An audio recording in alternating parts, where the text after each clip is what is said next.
প্রতিদিন নতুন নতুন ভালোবাসার গল্প পেতে আমাদের চ্যানেলটি সাবস্ক্রাইব করুন এবং পাশে থাকা বেল বাটনটি প্রেস করে অল অপশন বাটনটি ক্লিক করুন। আব্বু উঠো, আজ না তোমার ইন্টারভিউ আছে। কয়টা বাজে আব্বু? প্রায় 9টা। কি? এই যে দেখো। ঘড়ি দেখে তো চমকে তাড়াতাড়ি ফ্রেশ হয়ে তার ছেলে আদনানকে নিয়ে অফিসের দিকে রওনা হয়ে কিছুক্ষণ পর তারা তাদের গন্তব্যে পৌঁছায়। শুভ নাম আসার জন্য অপেক্ষা করতে থাকে। তখনই পিছন থেকে কেউ একজন বলে ওঠে, ভাইয়া তুমি এখানে? পিছনে তাকিয়ে দেখে আরে তানজিলা তুমি? তুমি এখানে কি জন্য আসছো? ইন্টারভিউ দিতে। আর তুমি? আমি এখানেই চাকরি করি। আর এটা কে? আমার বাবা নাকি? হুম। তো আমার বাবার নামটা কি? আমার নাম আদনান। তুমি আমাকে বাবা ডাকছো কেন আন্টি? এমনি, তুমি দেখতে অনেক কিউট। কিউট হলে বুঝি বাবা ডাকতে হয়? আদনানের কথা শুনে তারা হাসাহাসি শুরু করে। তখনই পিহন এসে বলতে থাকে, আপনাদের মাঝে শুভকে হ্যাঁ আমি শুভ। ভিতরে আসুন, ম্যাডাম ডাকছে। আব্বু তুমি তোমার আন্টির কাছে থাকবে নাকি আমার সাথে ভিতরে যাবে? আমি তোমার সাথে যাব। আচ্ছা এসো তাহলে। অতঃপর দরজায় গেলাম। আসবো ম্যাম? আসুন। ভিতরে ঢুকতেই অবাক হয়ে গেলাম। এটা কি করে সম্ভব? আমি কাকে দেখছি, যাকে 5টা বছর ধরে খুঁজে আসছি? আদিলা তুমি? আদিলা শুভকে দেখে অবাক হয়ে যায়, কিন্তু কোনো একটা অভিমান তার উপর ভর করে। ও হ্যালো, এটা আপনার বাসা না, বা আমি আপনার বউ না যে এভাবে কথা বলবেন। সরি ম্যাম, আর হবে না। It's okay. আর কি জন্য আসছেন? ইন্টারভিউ দিতে আপনার অফিসে চাকরি করার জন্য। আপনি যেতে পারেন। আপনার মতো চরিত্রহীন পুরুষকে আমি জেনে বুঝে আমার অফিসে চাকরি দিতে পারি না। ম্যাডাম এইভাবে বলবেন না। আমার বাচ্চাটার ভবিষ্যতের প্রতি লক্ষ্য করে আমার প্রতি একটু দয়াবান হন। আপনার ছেলের প্রতি আমি কেন দয়া করব? ছেলেটা কি আমার একা নাকি আপনারও? আমার স্বামী আর ছেলে উভয়ই মরে গেছে যেদিন আমাকে সে ঘাট ধাক্কা দিয়ে মাঝরাতে বাড়ি থেকে বের করে দিয়েছিল। আদিলা এইভাবে বলো না, আমার ভুল হয়েছে। যা শাস্তি তুমি আমাকে দাও, আদনানকে দিও না। আমার চাকরিটা না খুবই দরকার, প্লিজ আদিলা। বললাম তো, তোর মতো চরিত্রহীনকে আমি চাকরি দিতে পারি না। তুই চলে যা। প্লিজ আদিলা। তুই বের হবি নাকি দারোয়ান ডেকে তোর ঘাট ধাক্কা দিয়ে বের করে দিব? আদনান আসো। তখনই আদনান দৌড়ে গিয়ে আদিলার পা ধরে বলল, আন্টি তুমি আমার বাবাকে চাকরি না দিলেও তুমি আমাকে দাও। আমি ছোট মানুষ, কোনো কাজ করতে না পারলেও তো প্রত্যেক দিন আমি সকাল বিকাল তোমার জুতা মুছে দেব। আমাদের টাকার অনেক দরকার, আমার বাবা অনেক অসুস্থ। আদিলা যে কি করবে তার বলার ভাষা সে হারিয়ে ফেলেছে। যে ছেলেটি তার কোলে থাকার কথা, তার ছোট্ট হাতে আদিলার গাল ধরে চুমু খেয়ে বলবে, আম্মু তুমি অনেক পচা, আমাকে আদর করো না। সেই ছোট্ট দুটি হাত তার পা ধরে কাজের কথা বলছে, এগুলোই ভাবছে, আর তার চোখ দিয়ে অঝরে অশ্রু ঝরছে। দিবে না আমাকে তোমার জুতা পরিষ্কার করার সুযোগ? আদিলা পিচ্ছে আদনানকে বুকের সাথে জড়িয়ে ধরল। তোকে কিভাবে আমার জুতা পরিষ্কার করাবো আমি? তোর মা হয়ে তোর বাবাকে চাকরি দিতাম যদি একটি বার আজ বলতো, আদিলা আমি তোমাকে অনেক অনেক কষ্ট দিই, আমাকে তুমি ক্ষমা করে দাও, আমি তোমাকে আর কষ্ট দিব না, আমাকে মেনে নাও। আমি তোর বাবাকে মেনে নিতাম, আমার জায়গায় তোর বাবাকে বসাতাম, আগের মতোই তোর বাবাকে ভালোবাসতাম। কিন্তু তোর বাবা যে বড্ড পাষাণ, একটিবারও আমার কাছে ক্ষমা চাইলো না, তার সম্মানটাই বড় মনে করলো আমার থেকে। আমি তোর বাবার মান সম্মান মাটির সাথে মিশিয়ে দেব। তখনই শুভ আদনানকে ধমক দিয়ে বলল, এই আদনান তোমাকে আসতে বলেছি না? আদনান ভয় পেয়ে কোল থেকে নেমে শুভর কাছে যায়। অতঃপর তারা সেখান থেকে চলে যেতেই শুভ তার ছেলে আদনানকে নিয়ে বের হতেই যাবে, তখনই আদিলা বলে উঠল, দাঁড়ান, আমি আপনাকে চাকরি দিতে পারি, তবে একটা শর্তে। আমি আপনার সমস্ত শর্তে রাজি আছি। তাহলে এই পেপারটাতে একটা সাইন দেন। শুভ পেপার হাতে নিয়ে পড়তে থাকে। যতদিন পর্যন্ত আমি আপনাকে চাকরি থেকে বের না করব, ততদিন নিজ ইচ্ছায় চাকরি ছাড়তে পারবেন না। আর আমি যে কাজ করতে বলবো যতক্ষণ পর্যন্ত, ততক্ষণ পর্যন্তই করতে হবে। শুভ এগুলো পড়ে বুঝে যায় আদিলা তাকে দেওয়া কষ্টের প্রতিশোধ নেবে তার থেকে। তবুও শুভ কি মনে করে যেন সাইনটা করিয়ে দিল। আগামী কাল থেকেই কাজে জয়েন করবেন। তখন পিছিয়ে আদনান দৌড়ে এসে আদিলাকে জড়িয়ে ধরে বলল, আন্টি তুমি খুব ভালো, আমাদের অনেক উপকার করলে। আব্বুর রিক্সা চালায় আর কষ্ট করতে হবে না, তোমাকে অনেক ধন্যবাদ। আদনান আসো, বাসায় যেতে হবে। আপনি চলে যান, আদনানকে আমি ঠিক সময় পৌঁছে দেব। কিন্তু আদনান তার বাবার কাছে চলে যেতে লাগে। তুমি কোথায় যাচ্ছ? তাহলে কিন্তু তোমার আব্বুকে চাকরি দেব না। আদনান দৌড়ে এসে তখন আদিলাকে বলল, না না, আমি কোথাও যাব না, আমি তোমার কাছেই থাকবো। এই তো গুড বয়। এই আপনাকে যেতে বলছি না, এখানে দাঁড়িয়ে কি করছেন? আব্বু তুমি চলে যাও, আমি আন্টির কাছে থাকবো। অতঃপর শুভ চলে যায়। তোমার আম্মু কোথায়? না আব্বুই আমার মা, আমার বাবা। কেন, তোমার মার কি হয়েছে? জানি না, আব্বু বলেছে আমাদের ছেলে কোথায় যেন হারিয়ে গেছে। তোমার আম্মু তো নিজে চলে আসেনি, তোমার আব্বু তাকে বের করে দিয়েছে। আব্বু তাড়াই দিলেই কি যেতে হবে? যদি আমাকে ভালোবাসতো তাহলে কখনোই যেত না।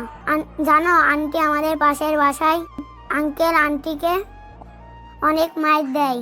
কই আন্টি তো তার ছেলে কোথাও তো রেখে যায় না, তবুও আন্টি তার ছেলেকে অনেক আদর করে। তো আমার মা যদি আমাকে আদর করতো তাহলে কখনোই আমাকে ছেড়ে যেত না।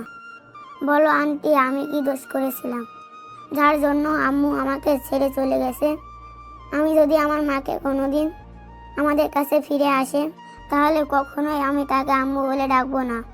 আদনানের পিচ্ছে মুখের অভিমানের কথাগুলো শুনে আদিলা চোখ দিয়ে অঝরে অশ্রু বের হয়ে আসে। তুমি কান্না করছো কেন আন্টি? আন্টি জানো তোমাকে না আমার আম্মুর মতোই দেখা যায়। একটি বার আমাকে আম্মু বলে ডাক বাবা। আমি তোমাকে আম্মু কেন ডাকবো? আমি তোর হতভাগী মা, যে তোকে ছেড়ে চলে এসেছে, তোকে আদর করে না, ভালোবাসে না বাবা। একটিবার আমাকে আম্মু বলে ডাক। আদনান সাথে সাথে কোল থেকে নেমে চলে যেতে লাগে। আদিলা তার পিচ্ছি হাতটা ধরে বলে উঠল, বাবা আমাকে ছেড়ে যাস না, তোর এই হতভাগী মাটাকে ক্ষমা করে দে। আমি তোকে আর কখনো ছেড়ে যাব না, তোকে অনেক আদর করব। সত্যি বলছো তো? আমাকে ছেড়ে আর কোথাও চলে যাবে না তো? না বাবা, আর কখনো ছেড়ে যাব না। আদনান তখন আদিলাকে জড়িয়ে ধরে কেঁদে কেঁদে বলে উঠল, আম্মু তুমি অনেক পোষা, তুমি অনেক খারাপ। আদিলা তখন তার ছেলে আদনানকে পাগলের মতো চুমু খেতে থাকে। তোকে এখন থেকে অনেক আদর করব। আচ্ছা আব্বু, তখন যে তুমি বললা তোমার আব্বু অনেক অসুস্থ, কি হয়েছে তোমার আব্বুর?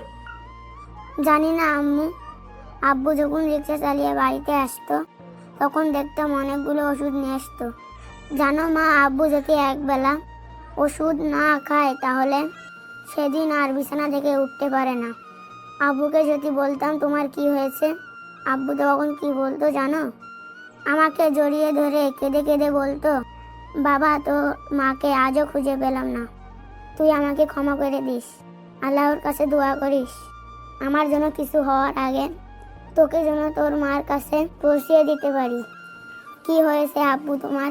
আমি অনেক খারাপ বাবা, আমি তোর মাকে অনেক কষ্ট দিয়েছি, তার সাজা আল্লাহ এখন আমাকে দিচ্ছে। তুই বাবা আমার জন্য আল্লাহর কাছে দোয়া করিস যেন আল্লাহ আমাকে মাফ করে দেন। এগুলো বলতো আর ফুপে ফুপে কান্না করতো। জানো মা, আমার খুব ভয় করতো যদি আব্বুর কিছু হয়ে যায় আমি কার কাছে থাকতাম। আদিলা আদনানের কথা শুনে ভাবতে থাকে, শুভর কি হয়েছে, সে এমন কথা কেন বলছে? তা কি না, আমি তাকে আর দ্বিতীয়বার হারাতে চাই না। আদিলা আদনানের কথা শুনে ভাবতে থাকে, শুভ কি আমি আবার হারিয়ে ফেলবো? এমন কথা সে কেন বলছে? কি হয়েছে তার? এইসব ভাবতে ভাবতে কখন যেটা চোখ দিয়ে পানি চলে এসেছে সে খেয়ালই করেনি। তুমি কান্না করছো কেন আম্মু? আদনানের কথায় ধ্যান ভাঙে আদিলার। কিছু না বাবা, এমনি। আজ সকালে কিছু খেয়েছো? খেয়েছি, কিন্তু আব্বু খাচ্ছিল না। আব্বু চলো, আজ আমরা সারা দিন ঘোরাফেরা করব। আম্মু তুমি কি আর আব্বুর সাথে থাকবে না? জানো মা, প্রতি রাতে আব্বু তোমার ছবি মোবাইল থেকে বের করে বুকের সাথে জড়িয়ে ধরে কান্না করে বলতে থাকে, আদিলা আমাকে ক্ষমা করে দিও, তোমাকে অনেক কষ্ট দিয়েছি, কখনো তোমার মুখে হাসি ফোটাতে পারিনি, রাগ করে থেকো না। আদিলা ফিরে এসো না আমার এই বুকটাতে। এগুলো বলতো আর কান্না করতো। আমি আজই তোর বাবার বুকে ফিরে যেতাম যদি আজ একটি বার বলতো, আদিলা আমাকে ক্ষমা করে দাও, আমি আর কখনো এমন করব না। আমি তো তোর বাবাকে বলি নাই যে আমার পা ধরে ক্ষমা চাও, তাহলে না সে আমার কাছে ছোট হয়ে যেত। একটি বারও আমার কাছে ক্ষমা চাইলো না। আর আমি, সে যদি একটু অভিমান করতো, আমি বারবার তার পা ধরে অভিমান ভাঙাতাম, ক্ষমা চাইতাম। তোর বাবা আমার অভিমানটা ভাঙালো না। আমি তোর বাবাকে অনেক কষ্ট দেব, অনেক। কি হলো আম্মু, কি ভাবছো, থাকবা না? না। কেন আম্মু? এমনি, চল ঘুরতে যাই। চলো। অতঃপর তারা মা ছেলে বিভিন্ন জায়গায় ঘোরাফেরা করে বিকেলে তারা মার্কেটে যায়। সেখান থেকে আদনানের জন্য কাপড় কিনে চলে যায় শুভর বাসার উদ্দেশ্যে। কিছুক্ষণ পর, আব্বু নামো, এসে পড়েছি। আম্মু তুমি আসো না? না, তোমার আব্বু বকা দিবে। বকা দেবে না, তুমি আসো। না বাবা, আরেকদিন আসবো। আচ্ছা। তখন আদিলা চলে যায়। পরের দিন শুভ অফিসে আসে আদনানকে দিয়ে। ম্যাম আসবো? আসেন। ভিতরে যাওয়ার পর আদনান তার মায়ের কোলে গিয়ে বসে। দাঁড়িয়ে আছেন কেন? বসেন। সত্যি করে বলেন, আপনার কি হয়েছে? শরীর সুস্থ আছে? তা জেনে আপনি কি করবেন? আমার কি কাজ সেটা বলুন। আদিলা শুভর কথায় আবারও কষ্ট পায়। আপনাদের ধারণা হতে পারে শুভ কেন এমন আচরণ করছে। তার যথেষ্ট কারণ রয়েছে। শুভর কাছে অনেক অনেক এরকম কারণ রয়েছে যাতে সে রাগ করবে। গল্পের সাথে থাকুন, অবশ্যই জানতে পারবেন। ঠিক আছে, যখন বলবেন না শুনেন, আপনার কাজ হলো আদনানকে প্রত্যেক দিন স্কুলে দিয়ে আসবেন আর নিয়ে আসবেন, আর সমস্ত অফিস সকাল থেকে বিকাল পর্যন্ত ঝাড়ু দিবেন। ম্যাম, এত বড় অফিস আমি একা ঝাড়ু কেমন ভাবে দেবো? তা আমি জানি না, আমার কাজ ঠিকঠাক হলেই হলো, না হলে একটাও চর মাটিতে পড়বে না, সবগুলোই আপনার গালের মধ্যে পড়বে। ও আরেকটা কথা, এগুলো শেষ করে আমার বাসার যাবতীয় কাজ করতে হবে যতক্ষণ শেষ না হয়। শুভ বোঝা যায় যে আদিলা তাকে কষ্ট দিতে চায়। যে মেয়ে শুভর একটু কষ্ট সহ্য করতে পারতো না, সে আজ নিজেই কত কষ্ট দিচ্ছে। কি হলো, যান, হা করে তাকিয়ে আছেন কেন? আমাকে জীবনে দেখেন নাই? শুভ আদনানকে নিয়ে বের হয়ে যায়। কিছুক্ষণ পর ফিরে এসে ঝাড়ুর কাজে লেগে পড়ে। সকাল থেকে বিকেল পর্যন্ত ঝাড়ু দিতে থাকে, কিন্তু সে শেষ করতে পারে না। বিকেলে অফিস ছুটি হলে আদিলা বের হয়ে আসে। তখন শুভর কাজ দেখে রেগে যায় আর বলে ওঠে, এই অলসের বাচ্চা অলস, এখন পর্যন্ত ঝাড়ু দিতে পারিসনি, কি করলি সারাদিন? কোনো উত্তর দিতে পারে না। ঘামে তার শরীরটা ভিজে একাকার হয়ে আছে। চল আমার সাথে। অতঃপর আদিলা তার গাড়িতে ওঠে আর বলতে থাকে, আমি গাড়ি চালাবো আর তুই তার পেছন পেছন আসবি। প্লিজ একটু আমার প্রতি রহম করেন। এইভাবে কষ্ট দেওয়া থেকে একেবারে মেরে ফেলে আমার কোনো অপরাধের প্রতিশোধ নিন। আমি আর পারছি না। একদিনেই হাঁপিয়ে গেছিস, আরো তো সামনের দিন বাকি আছে। গাড়িতে ওঠ, তবে বাসায় গিয়ে গাড়ি ধুয়ে দিবি। তোর মতো চরিত্রহীনের ঘামে আমার গাড়ি নাপাক হয়ে যাবে। পরে গাড়িতে উঠে আদিলার বাসায় যায়। গাড়িটা ধৌত করে আমার জন্য রান্না করবি, তারপর হাঁড়ি পাতিল সমস্ত কিছু পরিষ্কার করে বাড়িটা সুন্দর করে চলে যাবি। এইভাবে কিছুদিন কাজ করায় আদিলা শুভকে নিয়ে একদিন রাতে শুভ আদিলার বাসায় কাজ করতে থাকে।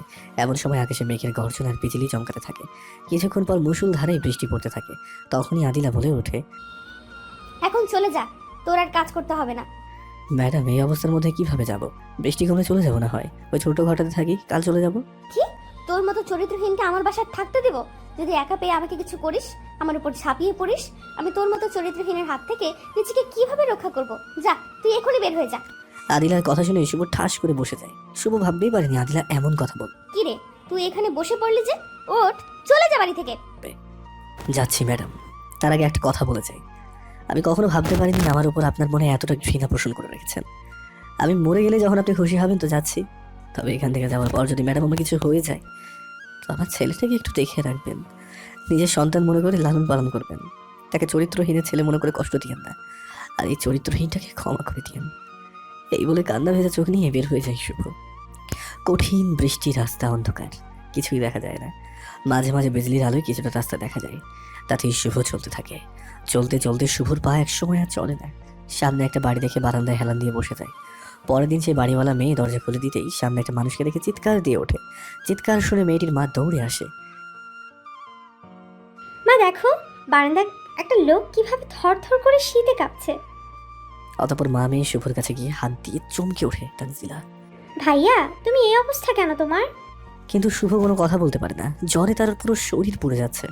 আম্মু, ভাইয়াকে ধরো, ভিতরে নিতে হবে। অতঃপর শুভকে ভিতরে নেয় তানজিলা।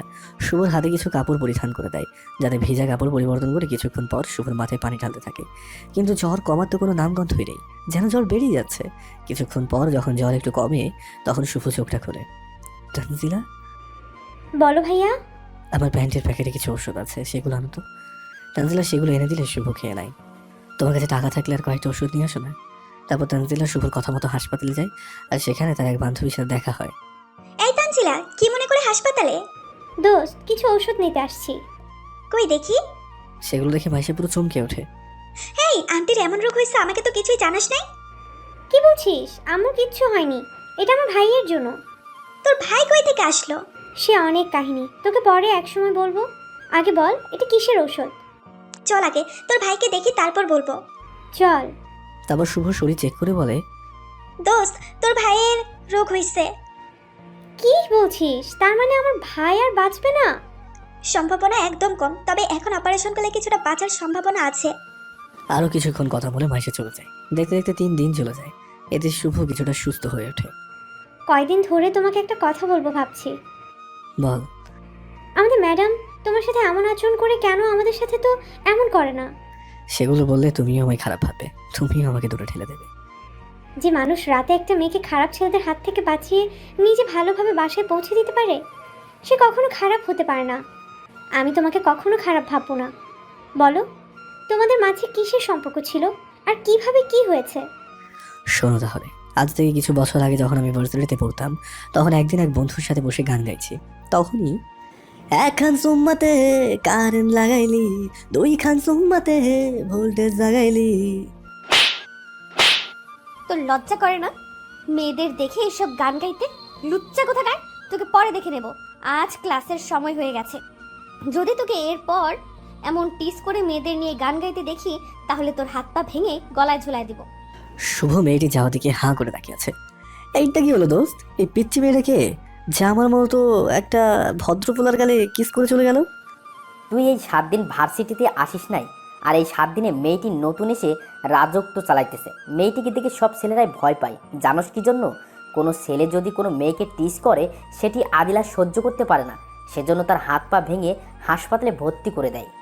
আদিলা মালটা আবার কে রে? যে তোমার গালে ঠাস ঠাস করে 2টা চুম্মা দিল, তার নাম আদিলা তাবাচ্ছুম মিম। দোস্ত, তুই তো তাকে দেখেই টিস করছিস।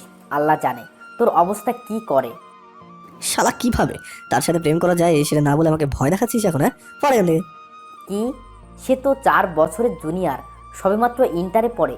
পিচ্চির চড় খেয়ে তোর মাথার তার সব গেছে শালা। সেদিন একটা ছেলে তাকে প্রপোজ করেছিল, আদিলা তাকে উল্টো করে বেঁধে লাঠি থেরাপি দিছে, আর তুই বলছিস কিভাবে তার সাথে প্রেম করবি? ভালোভাবে চলাফেরা করতে চাস তো তার থেকে মাপ চেয়ে নিস। 4 বছরের ছোট কি হয়েছে? সত্যি বলছি দোস্ত, তাকে তাকে হেভি ক্রাশ খাইছি। খাইছিস ভালো কথা, ভালো করে গিল, যাতে মুখ থেকে আর বের না হয়। হ্যাঁ, এই তোর ঘ্যানোর ঘ্যানোর বন্ধ কর, চল ক্লাসের সময় হয়েছে। অতঃপর ক্লাস করে চলে যাই শুভ। বাসায় গিয়ে ভালো থাকে। আহা, যদি মেয়েটাকে নিজের করে পেতাম। কি সুন্দর তার হরিণীর মতো চোখ, আহা, তার কি সুন্দর লম্বা লম্বা চুল। মাইয়াটা আমার মনটাই জুই করছে রে। এইসব ভাবতে ভাবতেই শুভ ঘুমিয়ে যায়।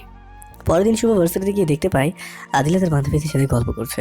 শুভ তাদের কাছে গিয়ে, ছোট আপু আমাকে মাফ করে দিয়েন প্লিজ। আই বুইরা বান্দর, আমি তোর আপু লাগি? শোন, তোকে মাফ করতে পারি, তবে একটি শর্তে। কি শর্ত? মাঠের মাঝখানে 500 বার কান ধরে উদ্বাস করবি আর বলবি যে আর কোনো দিন এমন করব না। এটা আমি পারবো না। আমি তোমার বড়, আর আমার উপর একটু রকম করো। আচ্ছা, তাহলে ওই মেয়েটির ঠোঁটে গিয়ে কিস করবি, তাহলে তুই মাফ পাবি। মেয়েটার দিকে তাকাতেই ও মাগো, এই উগানটা কালো হাতে ঠোঁটে কিস করলে টানা 6 মাস আমার পেট খারাপ থাকবে। আমি এটা পারবো না। দাঁড়া, তাহলে তোকে কিছু থেরাপি দেই। আদিলা কাছে আসতে শুভ তার হাত ধরে হ্যাঁচকা টান দিয়ে বুকের সাথে মিশিয়ে দেয়, আর চার ঠোঁট এক করে দেয়। তারপরেই তো শুভ 5 মিনিট পর ছেড়ে দিয়ে বললো, কেসটা হেভি লাগলো, আরো লাগলে বলিও। এই বলে চলে গেল শুভ। এটা কি হলো? কি আর হবে, ফ্রিতে সিনেমা দেখলাম, যাই বলিস। আদিলা, তোদের দুইজনের লিপ কিসটা না পুরো রোমান্টিক একটা মুভির মতো ছিল। এই যে দেখ। মোবাইলে তোলা ভিডিও বের করে আদিলা তার হাত থেকে মোবাইলটা নিয়ে ভিডিওটা ডিলিট করে দেয়। শালার ব্যাটাকে পরে বোঝাবো আমাকে সবার সামনে কিস করার মজা। চল এখন ক্লাসে যাই। অতঃপর তারা ক্লাসে যায়। ক্লাসে গিয়ে পড়তে থাকে আদিলা, কিন্তু কিছুতেই পড়াতে মন বসাতে পারে না। চোখের সামনে শুধু শুভর কিস করা দৃশ্যগুলো ভেসে ওঠে। এইভাবে কিছুদিন কেটে যায়। রাতে ঘুমোতে যায় আদিলা, তখনই আবার মনে পড়ে যায় সকালে সেই ঘটনা। এই বাস করতে থাকে সে, ঘুমোতেই পারে না। সারা রাত পার করে সকালে আদিলা একটা হকি স্টিক নিয়ে স্কুলে বসে থাকে শুভর আসার অপেক্ষায়। কিছুক্ষণ পর শুভ স্কুলে আসতেই আদিলা শুভর কলা চেপে ধরে একটা ঝোপে ঝাড়ে নিয়ে গিয়ে বাগানের পাশে নিয়ে বসে পড়ে। আমাকে মাফ করে দাও, আমার ভুল হয়ে গেছে। তোকে তো মাফ করবই, আগে কিছু থেরাপি দেই। শুধু তোর জন্য সারা রাত আমি ঘুমাতে পারি নাই। আমার কত আশা ছিল এই ঠোঁটে সর্বপ্রথম আমি আমার বয়ফ্রেন্ডকে কিস করব, কিন্তু তুই আমার সমস্ত আশায় পানি ঢেলে দিলি। মাফ করে দাও প্লিজ, আর করবো না কখনো। মাফ করতে পারি এক শর্তে। কি শর্ত? তুই 2 হাতে আমার মাথা ধর। মায়ের দেবে যে? না, মারবো না। অতঃপর শুভ আদিলার 2 হাতে 2 গাল ধরে। এখন কিস কর। কি? কিস করবি না তো দিলাম পায়ে বাড়ি। শুভ মনে মনে বলে, সুযোগ হাতছাড়া করতে নেই। তারপর শুভ ভয়ে তার ছোট্ট আদিলা ঠোঁটের সাথে লাগিয়ে দেয়। 5 মিনিট পর ছেড়ে দেয়, আর দুজন হাঁপাতে থাকে। এখন তুই আমাকে প্রপোজ কর। গতকাল তো ঠিকই বলছিস আমাকে দেখে নাকি ক্রাশ খাইছিস। শুভ অবাক চোখে তাকিয়ে আছে। এই গন্ডি মেয়ে তার কাছে এমনি ধরা দিচ্ছে। শুভ মনে মনে ভাবতে থাকে, আমি তাকে দেখে ক্রাশ খেয়েছি সেটা আদিলার কেমনে জানলো? আর সে আমার সাথে এমন ব্যবহার করছে কেন? সে কি আমার মতোই প্রথম দেখায় আমাকে ভালোবেসে ফেললো নাকি? নাকি কোনো নাটক করছে আমাকে ফাঁসানোর জন্য? এই এইভাবে ড্যাব ড্যাব করে তাকিয়ে আছিস কেন? আগে প্রপোজ কর, পরে অনেক সময় দেখার জন্য পাবি। আদিলার কথা শুনে মনে মনে শুভ অনেকই খুশি হয়। আমি তো প্রপোজ করতে পারি না। যেভাবে পারোস সেভাবেই কর। আচ্ছা করছি, বাট কি দিয়ে করবো? আমার কাছে তো কোনো ফুল টুল কিছু নেই। ওই দেখ, একটা লোক ফুলকপি নিয়ে যাচ্ছে, সেটা দিয়ে করবি। শুভ দৌড়ে কপি নিয়ে আসতে যায়, আর আদিলা, এইবার তোর মজা বোঝাবো, আমাকে কিস করার আগে প্রপোজটা কর। আমি তোমাকে ভালোবাসি আদিলা। আমি যদি গাছ হই তুমি হবে কলি, আমি যদি কলি হই তুমি হবে ফুল, তুমি যদি ফুল হও আমি হব ভ্রমর, তোমার থেকে মধু নিয়ে শরীরে দেব কামড়। আমি তো বললাম আমি জানি না, তাহলে কিভাবে করব? শুধু বল, আমি তোমাকে ভালোবাসি, কখনো ছেড়ে যাব না। আচ্ছা করছি। আমি যেদিন তোমায় প্রথম দেখি সেদিন থেকেই শুধু এটা ভেবে এসেছি, কিভাবে তোমাকে আপন করে নেব, কি করলে আমি তোমার ভালোবাসা পাবো। আদিলা, তোমার হাত দুটি আমায় ধরতে দেবে, যে হাত ধরে দুজনে এক অজানা পথে হাঁটবো, যেই পথে শুধু তুমি আর আমি থাকবো, আর মাঝে থাকবে শুধু অফুরন্ত ভালোবাসা। আদিলা, হবে কি তুমি আমার রাজ্যের রানী, আর যে রাজ্যের শাসন থাকবে শুধুই তোমার। তুমি কি হবে আমার বাচ্চার মা, নেবে কি তুমি আমার অগোছালো জীবনটার গোছানোর দায়িত্ব? কথা দিচ্ছি কখনো ভুলে যাব না, সারা জনম ভালোবেসে যাব। আই লাভ ইউ আদিলা, তুমি আমাকে ফিরিয়ে দিও না। আদিলা সাথে সাথে কলার ধরে দাঁড় করিয়ে চড় দিতে যাবে, তার আগে শুভ চোখটা বন্ধ করে নেয়। কিছুক্ষণ পর তার গালে নরম ঠোঁটের ছোঁয়া লাগে। শুভ চোখ খুলতেই আদিলা বলে উঠল, তুমি কি মনে করেছো আমি তোমাকে চড় মারবো? তুমিই বলো, আমি এই ইনোসেন্ট চেহারায় কিভাবে আঘাত করি, যে চেহারা দেখে আমি তোমার প্রেমে পড়েছিলাম। আমিও তোমাকে অনেক ভালোবাসি। এই বলে জড়িয়ে ধরে। না, তোমায় কখনো ছেড়ে যাবো না। আমার একটা চিমটি গেল তো। কেন? আমি তো বিশ্বাসই করতে পারছি না, এগুলো বাস্তব নাকি স্বপ্ন। ও মাগো, হ্যাঁ এত সময় কেউ চিমটি কাটে নাকি? হ্যাঁ হয়েছে, এবার বিশ্বাস হয়েছে, এটা বাস্তব। আচ্ছা সত্যি করে একটা কথা বলবে, তুমি এই খ্যাত ছেলেটাকে কিভাবে ভালোবাসলে, কলেজে টপ সুন্দরী হয়ে? আগে চল একটা পার্কে বসি। চলো। পার্কে গিয়ে আদিলা ঘাসের উপরে বসে পড়ে, আর শুভ তার রানের ওপর মাথা দিয়ে শুয়ে পড়ে। তারপর আদিলা শুভর মাথায় হাত বোলাতে থাকে আর বলতে থাকে, আজ থেকে 3 বছর আগে তোমাকে আমার বাড়ির পাশে একটা মেলায় গান গাইতে দেখেছিলাম। জানো শুভ, সেদিন তোমার গানের সুরে আর তোমার এই মায়াবী চেহারার প্রেমে পড়ে যায়। যখন তোমার গান শেষ হয় আমি দৌড়ে তোমার কাছে যেতে লাগি, কিন্তু ভিড়ের কারণে তোমার কাছে যেতে পারিনি। ভিড় যখন কমে আসে আমি সেখানে গিয়ে শুনতে পাই তুমি নাকি চলে গেছো। সেদিন তোমাকে অনেক খুঁজেছি, কিন্তু তোমাকে আর পাইনি। এরপর যখনই আমি রাস্তায় বের হতাম তখনই তোমাকে খুঁজে বেড়াতাম, আর প্রত্যেক বছর বছর আমি স্কুল পরিবর্তন করতাম তোমাকে খোঁজার জন্য, শুধু তোমার ভালোবাসা পাওয়ার জন্য। তাই এইবারও এই কলেজে এসেছি শুধু তোমার জন্য। এই প্রথম দিন এসেই সমস্ত ছাত্রদের দেখেছি, কিন্তু তোমাকে দেখতে পাইনি। তাই ভাবছিলাম চলে যাব। তখনই আমার এক বান্ধবী মায়া আমাকে বলে, এই আদিলা, তুই তো এই কলেজে নতুন এসেছিস, কলেজের ছেলেদের সম্পর্কে কিছু জানিস না, তাই আগেই তোকে সাবধান করে দেই। এই বলে মোবাইল থেকে কিছু পিক দেখায়, এইসব ছেলেদের থেকে দূরে থাকবি, না হলে কিন্তু জীবনের 14 আনার তেজপাতা বানিয়ে ফেলবে। কেন রে, এরা কি অনেক খারাপ? না, তাহলে এরা এক একটা ফাজিলের ডিব্বা। এই বান্দরগুলো যাকে ধরে তার জীবনের 12টা বাজিয়ে দেয়। ও আচ্ছা, তারা তো আর আমাকে চিনে না। যেদিন আমার সাথে ফাজলামি করতে আসবে সেদিন বোঝাবো তাদের এই আদিলা কি জিনিস। আচ্ছা মায়া, সবার প্রথম যে ছবিটা দেখালি তার আচার ব্যবহার কেমন? কেন রে, পিক দেখে প্রেমে পড়ে গেলি নাকি? না, তাহলে এমনি শুনতে যাচ্ছি। ছেলেটার আচার ব্যবহার আর পড়ালেখা উভয় দিক দিয়ে অনেক ভালো, কিন্তু কিন্তু কি? তার আর্থিক অবস্থা নাই বললেই চলে, আর ছেলেটা প্রচণ্ড দুষ্ট। এই দুটো কারণেই তার থেকে দূরে থাকি, নয়তো আগেই তাকে আমার রাজা হিসেবে গ্রহণ করে নিতাম। আমার সমস্যা নাই, চলবে। কি বললি? কিছুই তো বুঝলাম না। চল। তোর চলবে মানে কি? এখন বুঝে কাজ নাই, পরে বুঝে নিস। এই বলে সেখান থেকে চলে আসি। জানো শুভ, সেদিন তোমাকে দেখার পর কতটা খুশি হয়েছিলাম তা তোমাকে বলে বোঝাতে পারবো না। পরে তোমার কলেজে আসার অপেক্ষায় থাকতাম, কোন দিন তুমি আসবে আর কখন তোমার সাথে আমি কথা বলবো। পরে সেদিন যখন তুমি কলেজে আসলে আমি তোমার সাথে কথা বলার জন্য তোমার কাছে যেতে লাগি, আর অমনি তুমি আমাকে দেখে গান শুরু করে দিলে, আর তাতেই আমি তোমাকে আমার কাছে আনার সুযোগ পাই। আমার জানটাকে দুইটা থাপ্পড় লাগিয়ে দিয়ে কেন মেরেছিলাম জানো?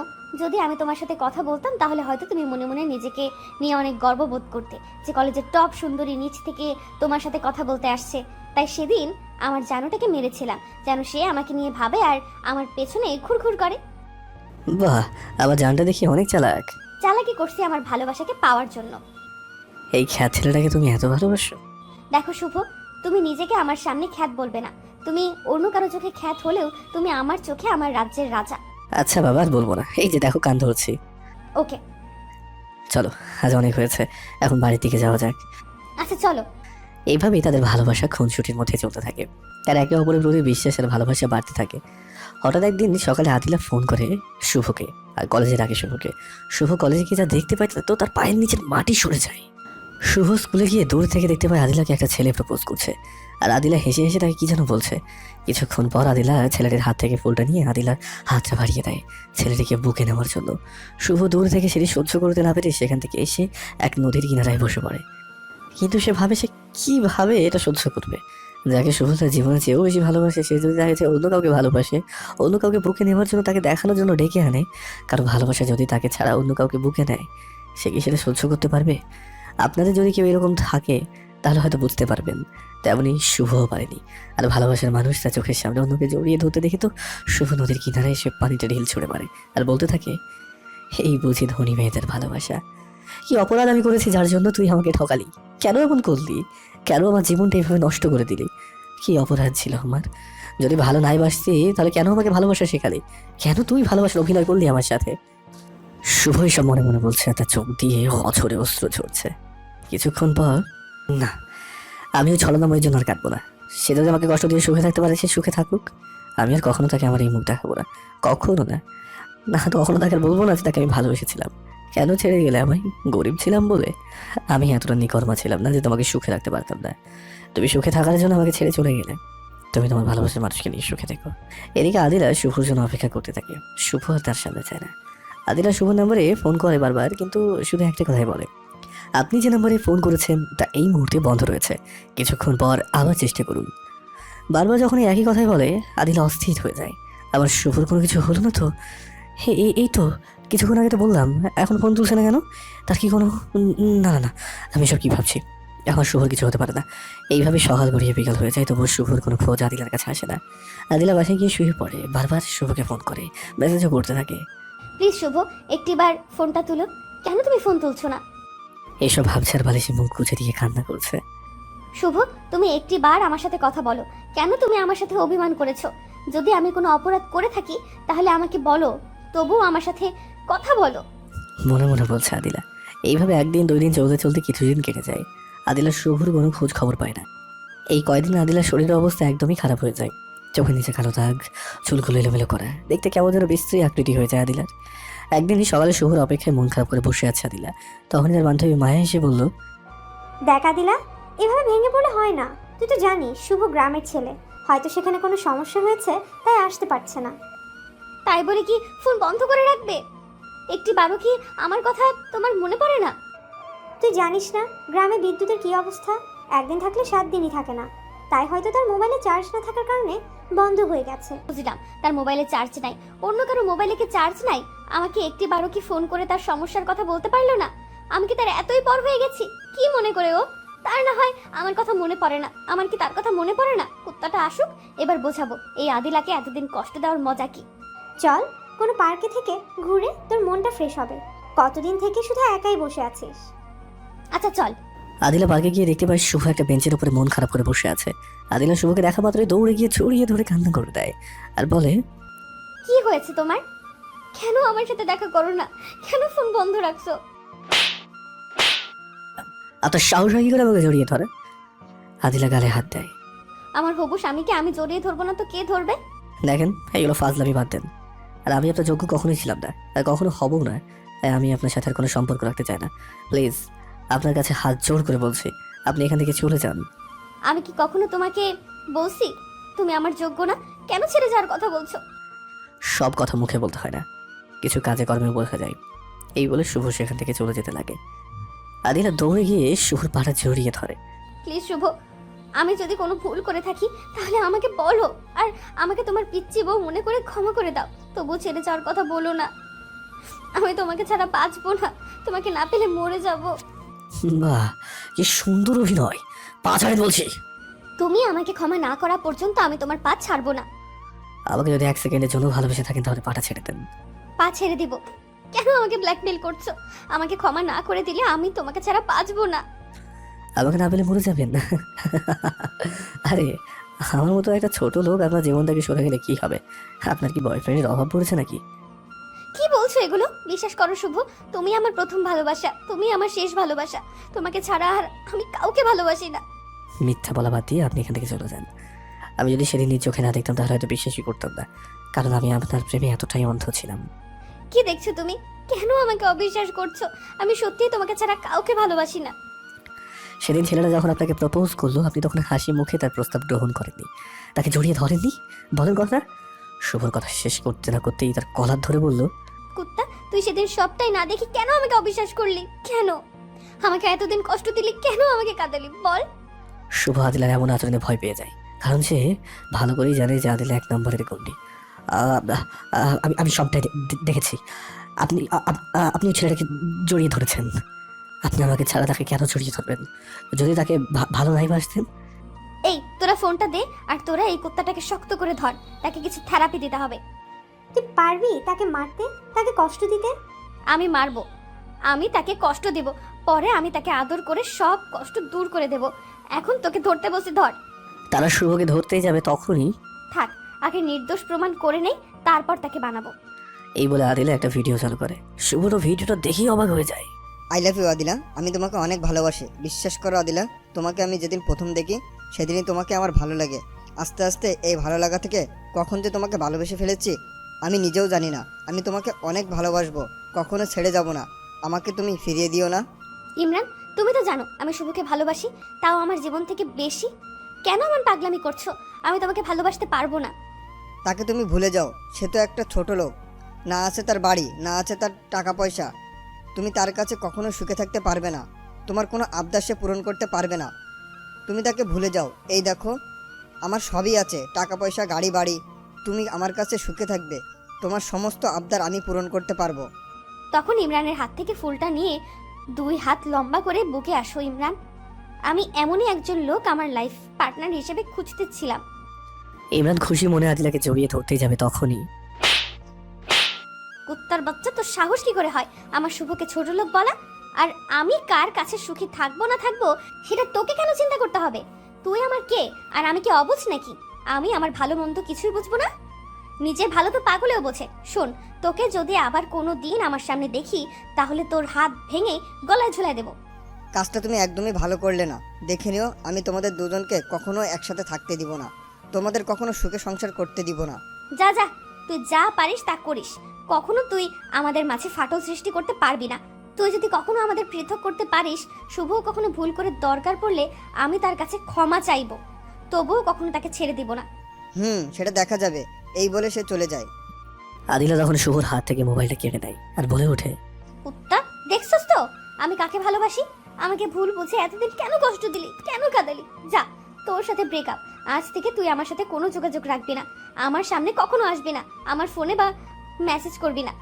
এই বলে চলে যেতে লাগতো। ঠিক আছে, ভালো থেকো, বাই। এই বলে পিছন দিক থেকে চলে যেতে লাগে তখনই আদিলা পিছন থেকে জড়িয়ে ধরে পিঠে কিল ঘুষি দেয় আর কেঁদে কেঁদে বলে উঠলো, আমাকে তোর কষ্ট দিতে খুব ভালো লাগে তাই না? আমি তোকে আমার জীবন থেকে বেশি ভালোবাসি, এটা প্রকাশ করেছি, এর জন্য আমাকে বারবার কষ্ট দেস। আমাকে ক্ষমা করে দাও। আর আমি আর কখনো আমার জানটাকে কষ্ট দেবো না। তুমি তো একবার আমার বাসায় গিয়ে বলতে পারতে, তাহলে তার তো কষ্ট হতো না। বান্ধর, তুই তোর বাসা কোথায় সেটা কি আমাকে বলছিস যে আমি তোর বাসায় আমি যাব? তুমিও তো বলোনি। তুই বলিস নাই, তাই আমিও বলি নাই। যাই হোক, আমাকে তুমি ক্ষমা করে দাও। আমি আর কখনো তোমাকে ভুল বুঝবো না, যদিও তুমি আমাকে ছাড়া অন্য কাউকে ভালোবাসো। কি বললি তুই? কি বললি কুত্তা? আমি তোকে ছাড়া অন্য কাউকে ভালোবাসবো? যা, তুই আমার সাথে কখনো কথা বলবি না। এই বলে চলে যেতে লাগে শুভ। অমনি আদিলা আগে টান দিয়ে 4 ঠোঁট এক করে দেয়। প্রায় 5 মিনিট পর ছেড়ে দিয়ে, আমার পিচ্ছিটার প্রতি অনেক অভিমান। এই যে দেখো, খান ধরছি, আর কখনো অমন কথা বলবো না। আমাকে ক্ষমা করে দাও না। ক্ষমা করতে পারি একটা শর্তে। বলো তোমার কি শর্ত? এখন থেকে দুপুর পর্যন্ত আমাকে জড়িয়ে ধরে বসে থাকবি আর আমাকে আদর করবি। 2, না হয় আমাকে এই সমস্ত পার্ক কোলে নিয়ে ঘোরাবি। এইগুলো কি কোনো শর্ত হলো নাকি? হ্যাঁ, আমি পারবো না। Thanks, good bye. এই বলে চলে যেতে শুভ আদিলার কোমর ধরে বুকের সাথে মিশিয়ে 4 ঠোঁট এক করে দিয়ে আদিলা শুভ ঠোঁট পাগলের মতো চুষতে থাকে। 5-10 মিনিট হয়ে যায়, তবুও তাদের ছাড়ার কোনো নামগন্ধ নেই। তখনই মায়া বলে উঠলো, এই মেরে ভাই আর বোন, তোরা কি আর ছাড়বি নাকি লিপ কিস করে শহীদ হয়ে যাবি? মায়ার কথায় আদিলা ছেড়ে দিয়ে হাঁপাতে হাঁপাতে বলে উঠলো, দেখতেই পারছিস তোর দুলা ভাইয়ের সঙ্গে রোম্যান্স করছি, তো তোরা চোখ বন্ধ করে রাখতে পারিস না? আমি এটা বললাম তাই আমার দোষ হলো? হয়েছে, বলবি কেন? সময় হলে এমনিতেই ছেড়ে দিতাম। বোন, তোর কাছে হাত জোর করে ক্ষমা চাই, আমার ভুল হয়ে গেছে, আমাকে মাফ কর। ভুল করবি কেন আর ক্ষমা চাইবি কেন? দেখ, কতগুলি মানুষ এদিকে তাকিয়ে আছে আর তাদের নিয়ে কি যেন বলছে তোদের, তাই বলছি দেখ আদিলা, যখন তার সাথে এত রোমাঞ্চ করকে মন চায় তাহলে তোরা বিয়ে করে নে, রাতে তোরা মন ভরে রোমান্স করতে পারবি। এভাবে রাস্তাঘাটে মানুষ খারাপ বলবে। মানুষকে কি বলবো তাতে আমার কোনো যায় আসে না।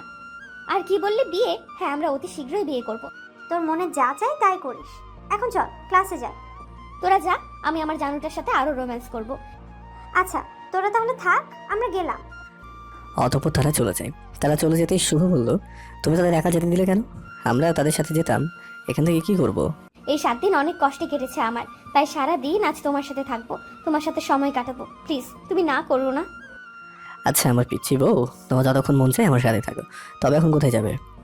আজ সারা দিন তোমার হাত ধরে এই পার্ক কয়েকটার নাম বললো, এগুলোতে ঘুরবো। আচ্ছা তাহলে চলো। তারপর তারা একে অপরের হাত ধরে পার্কে ঘুরতে লাগলো। আর ভবিষ্যতে কি করবে না করবে তা নিয়ে তারা নানা রকমের গল্প করতে লাগলো।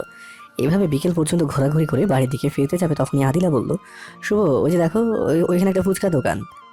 কি হয়েছে তাদের? কিছু না।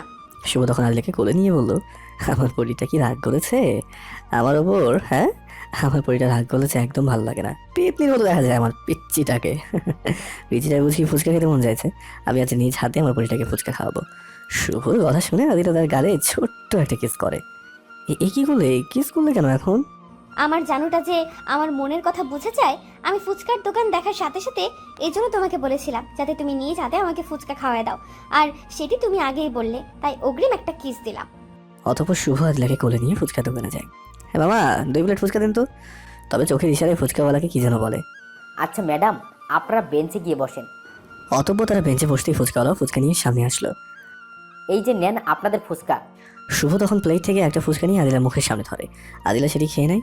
অতঃপর আদিলা একটি নিয়ে শুভর মুখের সামনে ধরে আর মনে মনে ভাবে, খাও চান্দু, বুঝবে কত মজা, কত দানে কত চাল, আমাকে পেতনি ডাকা। কি হল আদিলা, কি ভাবছো আমাকে খাওয়াবে না? জানো তোমার হাতে ফুচকা যে কত টেস্ট লাগে। শুভর কথা শুনে আদিলার ধ্যান ভাগে। খাওয়াবো তো, এই না। একে একে সব খাওয়ালো। যখন আদিলা দেখলো যে শুভ ফুচকা খেয়ে কোনো রিয়াক্ট করছে না, তখন আদিলা ফুচকাওয়ালা দিকে ইশারায় কি যেন বলতো। ম্যাডাম, সবচেয়ে বেশি করে দিয়েছি। ফুচকালার কথা শুনে আদিলা মন খারাপ করে ফেলে। সে তার প্ল্যানে সাকসেসফুল হতেই পারে নাই, এই জন্য। আমার জানুটা আবার কি হলো, প্ল্যান সাকসেস হয় নাই, এই জন্য বুঝি মন খারাপ। তুমি কি ভাবছো ফুচকায় ঝাল বেশি দিলে আমি খেতে পারবো না? আমি অনেক ঝাল খেতে পারি। আমি তোমার উপর প্রতিশোধ নিতে চেয়েছিলাম, তখন তুমি আমাকে পেতনি ডাকছিলে, তার জন্য ভাবছিলাম তোমাকে আরো বেশি ঝাল খাইয়ে কষ্ট দেব। অতঃপর গল্পের নায়িকার মতো আমার গোলাপি ঠোঁটের ছোঁয়া দিয়ে তোমার ঝাল কমিয়ে দেব। একটাও পেলাম না, তার জন্য মন খারাপ। আচ্ছা আসো, তোমার একটা আশা পূরণ করি।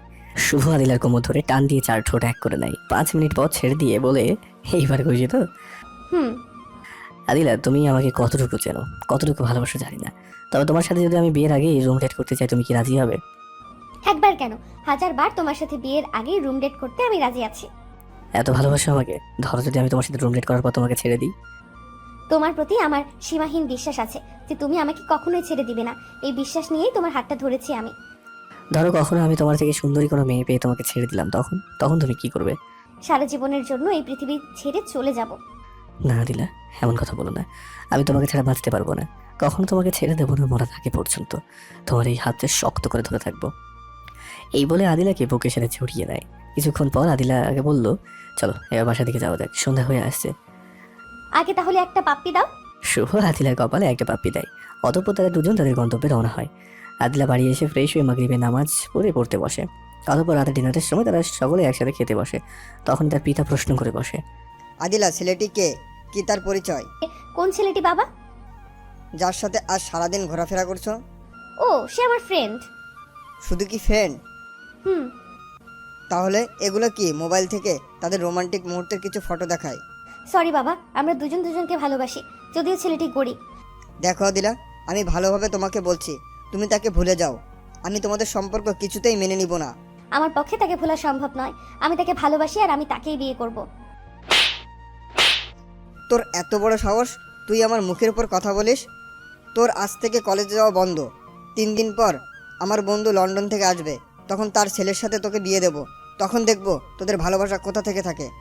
এই বলে আদিলাকে একটা ঘরে বন্ধ করে দেয়। এদিকে শুভ আদিলাকে রাতে ফোন দেয়, কিন্তু ফোনটা বন্ধ। এই কথাই বলতে থাকে। শুভ তার কথা চিন্তা করতে থাকে, আমার আদিলা কিছু হবে না তো? ফোন কেন তুলছে না? এইসব ভাবতে ভাবতে ঘুমিয়ে দেয়। পরের দিন শুভ ঘুম থেকে উঠে ফ্রেশ হয়ে তাড়াতাড়ি তার স্কুলে গিয়ে আদিলা যেন অপেক্ষা করতে থাকে, কিন্তু তার অপেক্ষায় রয়ে যায়। আদিলা আর আসে না। সে আসবে বা কীভাবে? সে তো ঘরে বন্ধি আছে। এদিকে আদিলা তার খাওয়া দাওয়া বাদ দেয়। দেখতে দেখতে 2টা দিন চলে যায়। এতে শুভ অনেকটা ভেঙে পড়ে। আদিলার সাথে কথা হচ্ছে না, দেখা হচ্ছে না বলে অতঃপর শুভ কোনো সন্ধান না পেয়ে আদিলার বান্ধবী মায়ের কাছে যায়। মায়া, তুমি কি আদিলার খবর কিছু জানো? সে কোথায়? না তো, 2 দিন ধরে ফোন করছি, তুলছেই না। আমার তার বাড়ি যাওয়ার সুযোগ হচ্ছে না। আর তোমার শরীরের এই অবস্থা কেন? জীবনে দেখলাম 2টা পাগল, আদিলার অবস্থা দেখলাম, আর এখন তোমার। আল্লাহ না করুক যদি তোমাদের মাঝে কারো কিছু হয়ে যায়, তখন তোমাদের যে কি হবে। প্লিজ এগুলো বাদ দাও, আগে আমার আদিলার খবরটা আমাকে দাও প্লিজ। আমি তো তার খোঁজ জানি না, তবে চলো দেখি তার বাসায় যাই। অতঃপর তার আদিলার বাসার দিকে রওনা হয়। তারপর কিছু দূর যাওয়ার পর মায়া বলল, তুমি এখানে দাঁড়াও, আমি ভিতরে গিয়ে দেখছি। আচ্ছা। তারপর মায়া ভিতরে গিয়ে আদিলার মাকে আদিলার কথা জিজ্ঞেস করতেই, আন্টি আদিলা কোথায়? 3 দিন ধরে সে কলেজে যাচ্ছে না।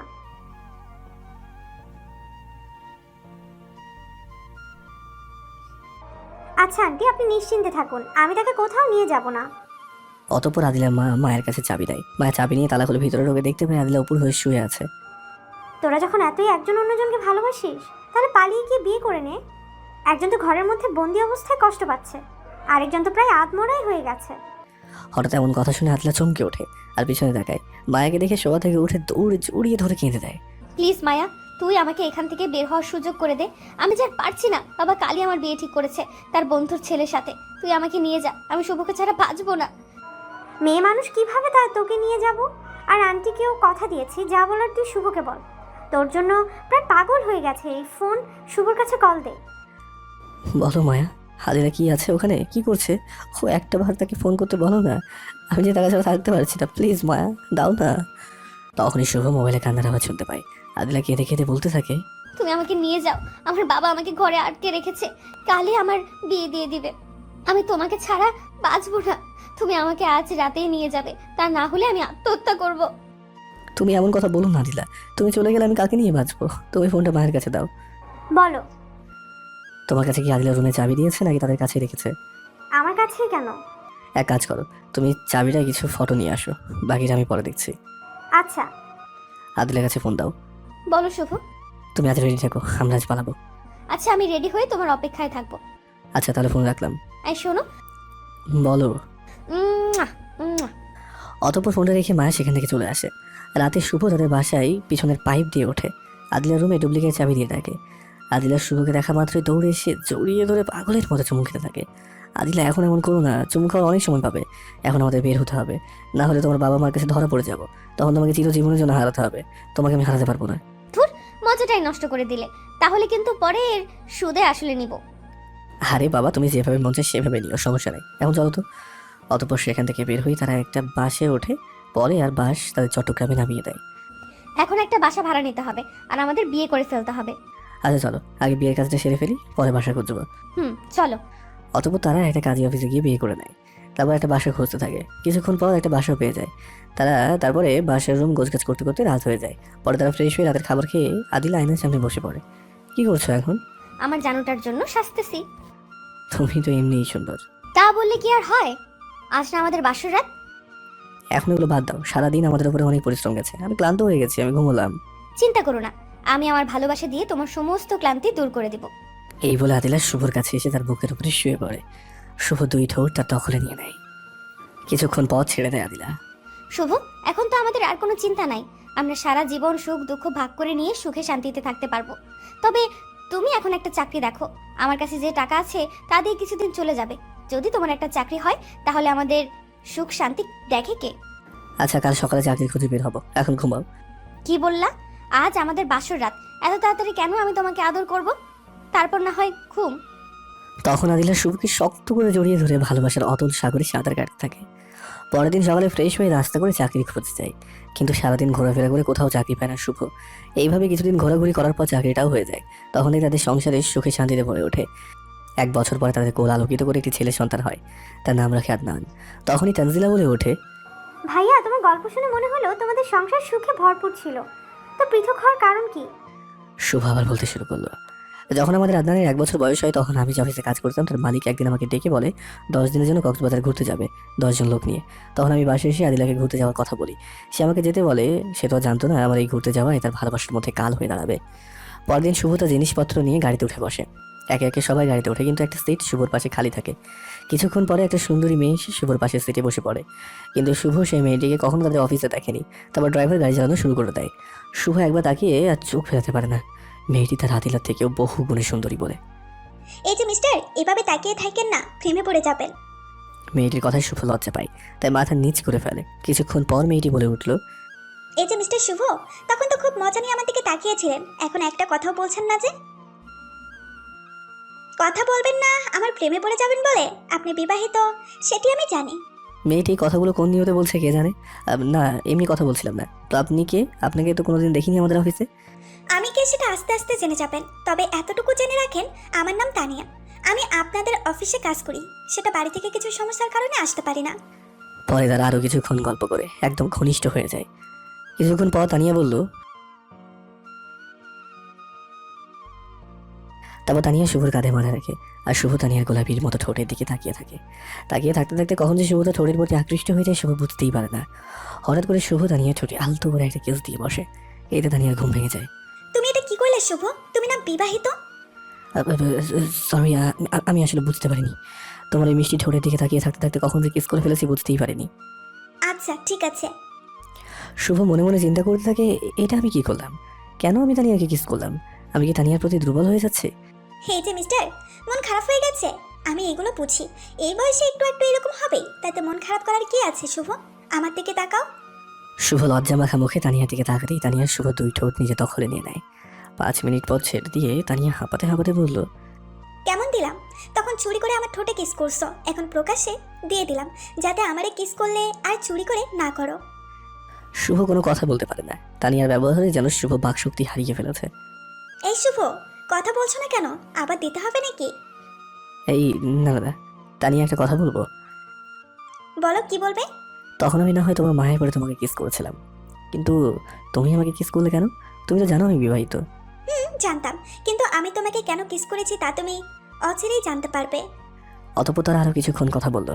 তাদের গন্তব্যে পৌঁছে শুভ দেখতে পায় তানিয়া ও শুভ রুমটা পাশেই পড়েছে। কক্সবাজারে তারা 10 দিন থাকে। এই 10 দিনে শুভ আদিলাকে ভুলে গিয়ে তানিয়াকে ভালোবাসতে শুরু করে। এই তো সেদিনের ঘটনা। এই তানিয়া, তুমি শুধু আমাকে কিস করতে দাও, আর কিছু দাও না। কখন তোমার ভালোবাসা পাবো আমি? শুভ, তোমাকে তো বলছি আমি সতীনের সংসার করতে পারবো না। এই হয় তুমি তোমার বউকে ভুলে যাও, না হয় আমাকে ভুলে যাও।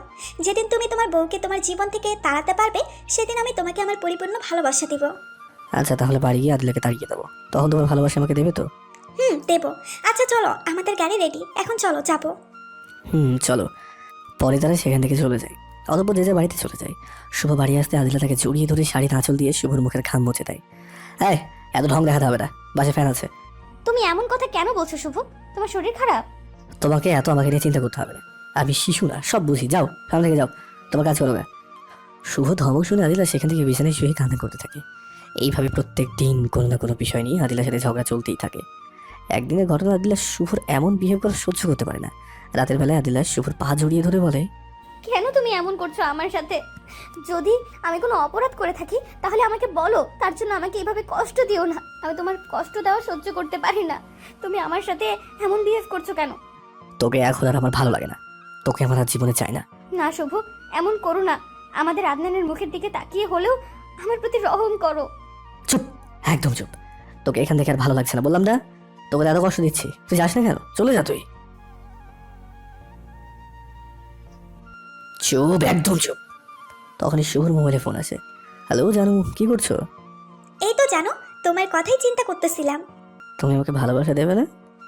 আমি কি বলেছি জানো, তোমার মনে নেই? এদিকে আদিলা এসে শুভর পা ধরে বলে, এমন করো না শুভ। তোমার চাহিদা পূরণ করতে হলে আমার সাথে করো। আমি তোমার বউ, তুমি যখন চাইবে আমি তখনই রাজি। তবু এমন করো না। আমি থাকতে কখনো তোমাকে অন্যজনের সাথে দেখতে পারবো না। তুমি আমাকে মেরে ফেলো শুভ। তুই ভালো কথাই মনে করে দিলি, তুই না থাকলে তোর কোনো সমস্যা নেই। এই বলে শুভ আদিলা চুল ধরে মাঝরাতে ঘর থেকে বের করে দিয়ে ঘরে দরজাটা লাগিয়ে নেয়। এদিকে শুভ তানিয়ার সাথে ফোনে কথা বলছে।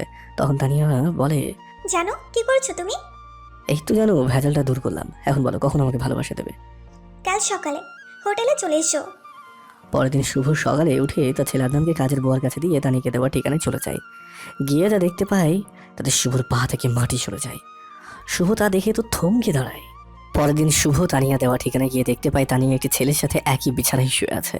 জানো দেখো, আমার আরেক জানু এসে গেছে। তুমি একটু থাকো, আমি তার সাথে কথা বলে আসি।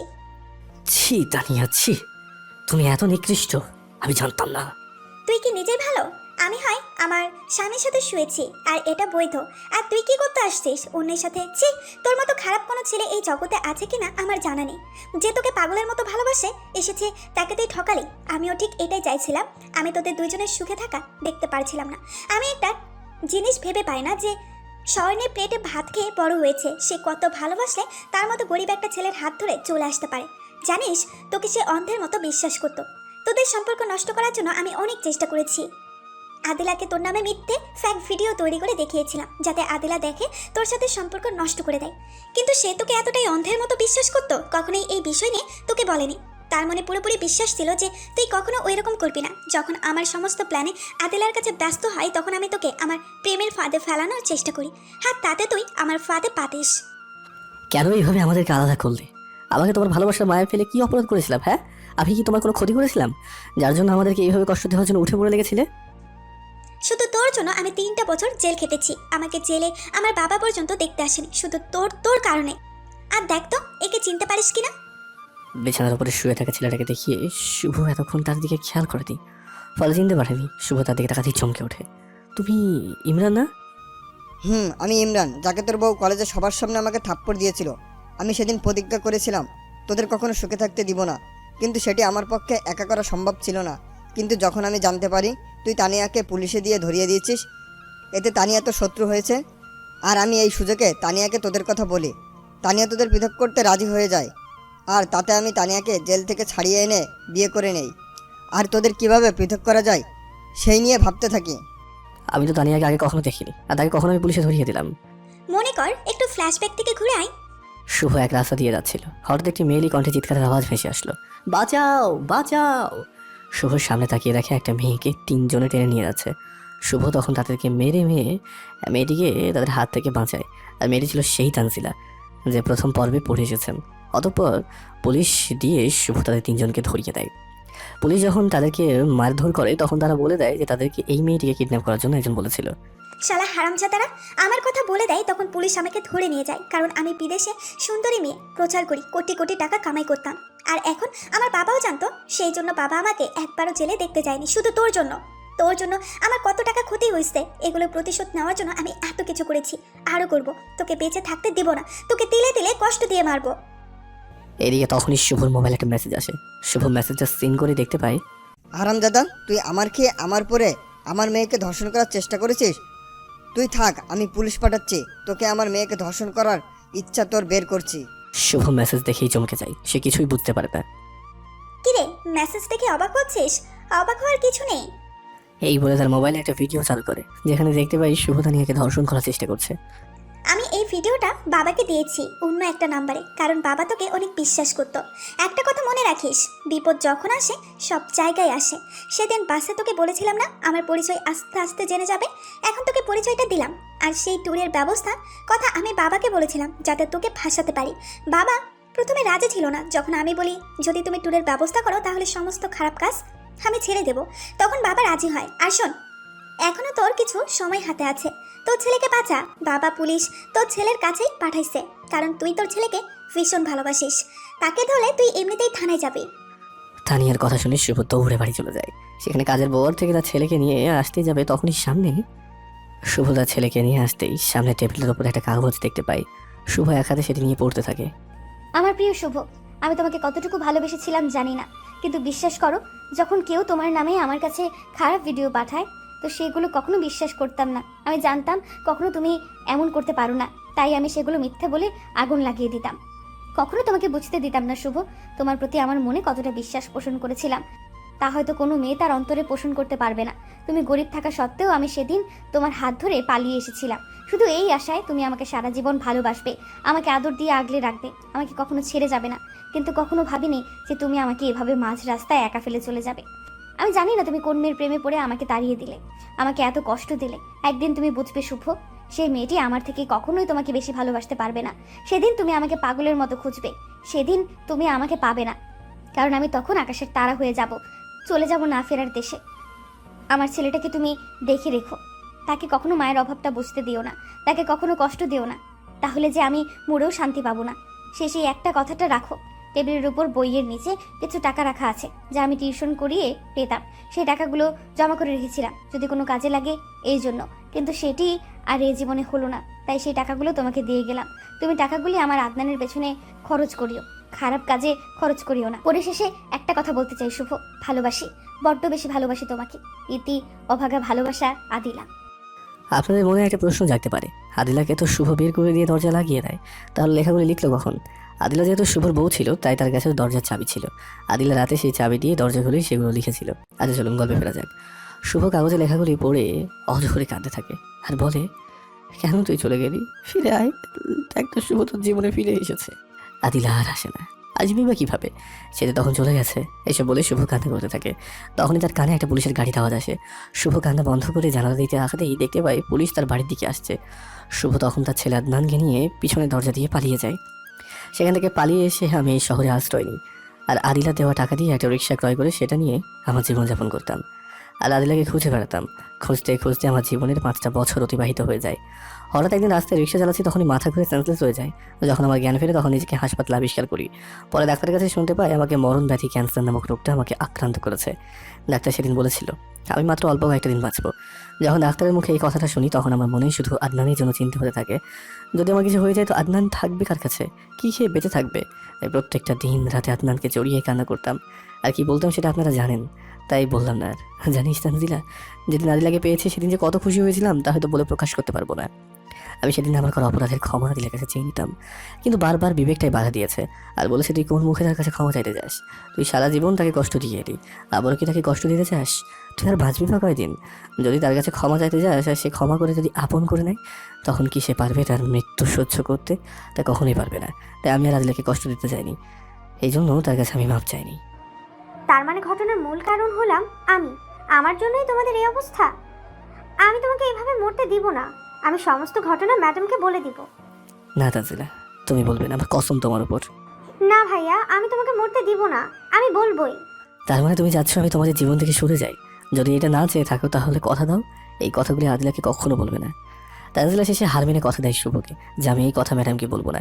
3 দিন পর শুভ কিছুটা মানসিকভাবে সুস্থ হয়ে তানজিলার সাথে অফিসে যায়। এই কয়দিন কইছিলি তোর কাজ কি তোর বাপে এসে করবে? দেখ তো অফিসের কি অবস্থা হয়েছে, এক হাঁটু ময়লা জমেছে। শুভ গালে হাত দিয়ে সেখান থেকে চলে এসে ঝাড়ু হাতে নিয়ে কাজ করতে থাকে। এদিকে শুভর বলা ঘটনাগুলি তানজিলা আদিলাকে বলতে চেয়েছিল, কিন্তু যখন সে শুভকে চড় মারতে দেখে তখন সে আর বলার জন্য ইচ্ছে পোষণ করে না। কাকে বলবে সে?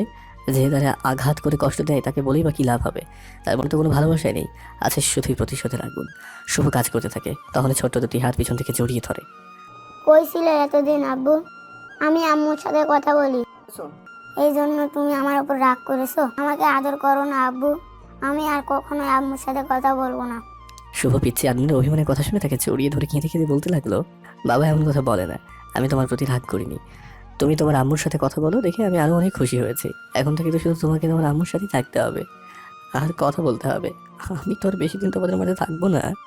বাবা তুমি কোথায় যাবে? যদি তুমি একদিনের জন্যও কোথাও যাও তাহলে আমি চলে যাব অনেক দূরে। আদনানের কথা শুনে শক্ত করে জড়িয়ে ধরে কাঁদতে থাকে শুভ। এদিকে পিছিয়ে আদনান বলেই যাচ্ছে, বাবা তুমি কোথায় যাবে? বলো না বাবা, বলো। শুভ কিছুক্ষণ পর কান্না থামিয়ে বলে, আব্বু তুমি তোমার আম্মুর কাছে যাও, এখানে দেখলে বকা দেবে। আদনান কান্না করে তার মায়ের কাছে চলে যেতেই, বাবা তুমি কান্না করছো কেন? কে মেরেছে বলো? আর স্কুল থেকে কখন আসলে? আমি স্কুল থেকে মাত্র আসলাম। আমার বন্ধু বলে যে আজ নাকি আব্বুকে অফিসে আসতে দেখেছে, তাই আব্বুকে দেখার জন্য স্কুলতে এসে পড়েছি। অতঃপর পিচ্ছি আদনান তার মায়ের গলা ধরল। আম্মু আব্বু এখন আমার সাথে এমন করে কেন? একটু আদরও করে না? জানো মা, আজও আব্বু আমাকে জড়িয়ে ধরে কেঁদে কেঁদে বললো আব্বু নাকি আর আমাদের কাছে থাকবে না। কোথায় যাবে আব্বু? বলো বলো মা, বলো কোথায় যাবে? আব্বু কেন বারবার আমাকে এমন কথা বলে? বলো আম্মু। আব্বু যদি এবার একদিনের জন্যও কোথায় যায় তাহলে আমি আর কখনো তোমার সাথে কথা বলবো না। আদিলা পিচ্ছি আদনানের কথা শুনে ভাবতে থাকে, কেন শুভ এমন কথা বলে? আমি তাকে কষ্ট দিয়েছি বলে সে কি আবার আমাকে ছেড়ে চলে যাবে? আমি কি আবার আমার ভালোবাসার মানুষটিকে হারাবো না? এ হতে পারে না, তাকে আবার আমি হারাতে পারবো না। কি হলে মা বলো, আব্বু কোথায় যাবে? তোমার আব্বু কোথাও যাবে না, আমি কোথাও তাকে যেতে দিব না। সত্যি আব্বু কোথায় যাবে না? সত্যি কোথাও যাবে না, তুমি এবার স্কুলে চলে যাও। আচ্ছা। এদিকে আদিলা পিয়নকে নিয়ে শুভকে তার কেবিনে ডাকে। আসবো ম্যাডাম? আর চেয়ারে বস। সরি ম্যাডাম, এই চরিত্রহীন চেয়ারে বসলে চেয়ারটা অপবিত্র হয়ে যাবে। মেজাজ গরম করিস না, তোকে বসতে বলছি বস। অতঃপর শুভ একটা চেয়ার টেনে আদিলার সামনে বসে। তোকে কিছু প্রশ্ন করব, তার সঠিক উত্তর দিবি। যদি না দেয়? জানি তুই এই কথাই বলবি, যদি তুই তোর সন্তানের ভালো চাস তো সঠিক উত্তর দিবি। সন্তান কি তোর এত কিছু শুনতে চাইনি আমি। আচ্ছা বলেন। তুই বারবার আদনানকে বলিস তুই আর আমাদের কাছে থাকবি না, তো কোথায় যাবি? নাকি নতুন কাউকে পেয়েছিস যে আমাকে দেওয়া তোর সাইনের কথা ভুলে গেছিস? ম্যাডাম, আমি কিছুই বলিনি, আর নতুন কাউকে। এই বলে শুভ হাসার চেষ্টা করে। হাসলি কেন? আমি হাসার কিছু বলছি? তোর তো চরিত্রই ওইরকম। জানেনই তো, আর বলে কি লাভ? কি যেন রেগেছেন সেটা বলেন। আচ্ছা, তুই আদনানকে এমন কথা কেন বলস যে তুই আর আমাদের কাছে থাকতে পারবি না? বল, কই যাবি তুই? চলে যাবো অচিন কোনো দেশে, যেখানে থেকে আপনি আর আমাকে দিয়ে গাধার মতো কাজ করাতেও পারবেন না, বা সেখানে থেকে আর আমাকে নিয়ে আসতে পারবেন না, কারণ সেখানে আপনার কোনো ক্ষমতাই থাকবে না। আরেকটা কথা, তোকে যে আমি এত কষ্ট দেই, এত অপমান করি, তবু তুই এখান থেকে যাস না কেন? নাকি সাইন করা সেই পেপারের ভয়? না ম্যাডাম, আমি এই জন্যই থাকি যে মেয়ে আমার একটু ব্যথা সহ্য করতে পারতো না, সে মেয়ে যখন আমার একটা অপরাধের কারণে গাধার মতো কাজ করিয়ে তাকে দেওয়া কষ্টের প্রতিশোধ নিতে চাই, তাহলে আমি কেন পারবো না তার দেওয়া কষ্ট সহ্য করতে, তার একটু আনন্দের কারণ হতে? আমি তো জীবনে কখনো তার মুখে হাসি ফোটাতে পারিনি, শুধু তাকে কষ্টই দিয়ে এসেছি। এখন সে আমাকে কষ্ট দিয়ে আমার জীবন্ত লাশ দেখে যদি একটু আনন্দ পায়, খুশি হয়, তাহলে আমি তার দেওয়া কষ্টগুলি সহ্য করি। শুভর বলা কথাগুলো যেন আদিতার কলিজায় গিয়ে লাগে। আসলেই তো তাকে আমি গাধার মতো কাজ করাই। হয়তো সে একটা ভুল করেছে, তার জন্য কিভাবে আমি তাকে এত কষ্ট দিলাম? আমি এত খারাপ কি করে হলাম? যাকে জীবন থেকে বেশি ভালোবাসি তাকে কি করে এত কষ্ট আমি দিতে পারলাম? এই বিরাট অফিসটার জন্যই কি আমার অন্তরে অহংকার জমে গেছে? এর জন্যই আমি আমার জানটারে কষ্ট দিলাম? আমি এই অফিস আর আমার কাছে রাখবো না। আমার জানুটাকে লিখে দিয়ে আমি তার থেকে আজ মাফ চেয়ে নেব, তাকে আজই আপন করে নিব, আমার জানটাকে আর কষ্ট দেব না। হঠাৎ আদিলার ব্যবহারের ধরন পরিবর্তন হয়ে যায়, সেটি শুভ খেয়াল করে। এমন রহস্যজনক কথা তুমি কোথায় শিখলে শুভ? তুমি তো এমন ছিলে না। সত্যি করে বলো, তুমি কোথায় যাবে? বলো শুভ, বলো, চুপ করে থেকো না, বলো শুভ। শুভ তখন বুঝতে পারে যে আদিলা এখন আর বসের রূপে নেই। মুহূর্তের মধ্যেই তার জান আদিলার রূপ তার মধ্যে এসে গেছে, কিন্তু শুভ সেটি চায় না যে আদিলা আবার তার জীবনে ফিরে আসুক, চায় না তাকে আর কষ্ট দিতে, কারণ সে যার মাত্র কয়েকটা দিনের অতিথি। তাই শুভ বিষয়টি পরিবর্তন করার জন্য বলে, ম্যাডাম, আমি আপনার সমস্ত প্রশ্ন উত্তর দিচ্ছি, এখন আমার কাজ করতে হবে, নয়তো বিনা দোষে থাপ্পড় খেতে হবে। আমি চললাম। এই বলে শুভ কাজে যায়। আদিলা তখন বলে ওঠে, প্লিজ শুভ, তুমি এখান থেকে যেও না, বলে যাও তুমি কোথায় যাবে, আমি তোমাকে কোথাও যেতে দেবো না।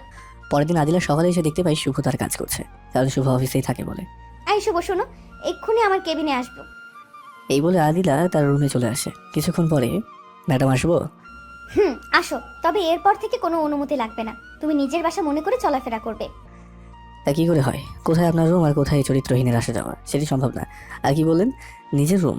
চরিত্রহীনের আবার বাসাও থাকে? এখন এই কথাগুলি মনে রাখছো? কি যেন রেখেছেন সেটা বলুন।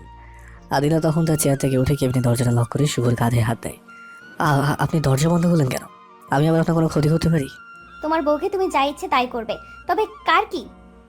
শোনো, আজ থেকে ওই চেয়ারটা তোমার। আদিলা চেয়ার দেখায়। আপনার মাথা খারাপ হয়েছে, আমি আসি।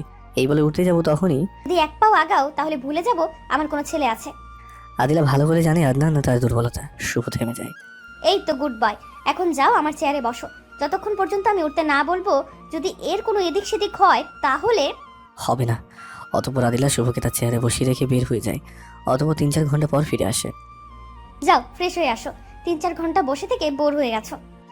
অতঃপর শুভ ফ্রেশ হতে চলে যায়, আর ফ্রেশ হয়ে এসে দেখে আদিলা শুভর পছন্দের সমস্ত খাবার বিছিয়ে রেখে শুভর জন্য অপেক্ষা করছে। তা দেখে শুভ বের হতেই যাবে, তখন আদিলা বলল, কই যাও শুভ?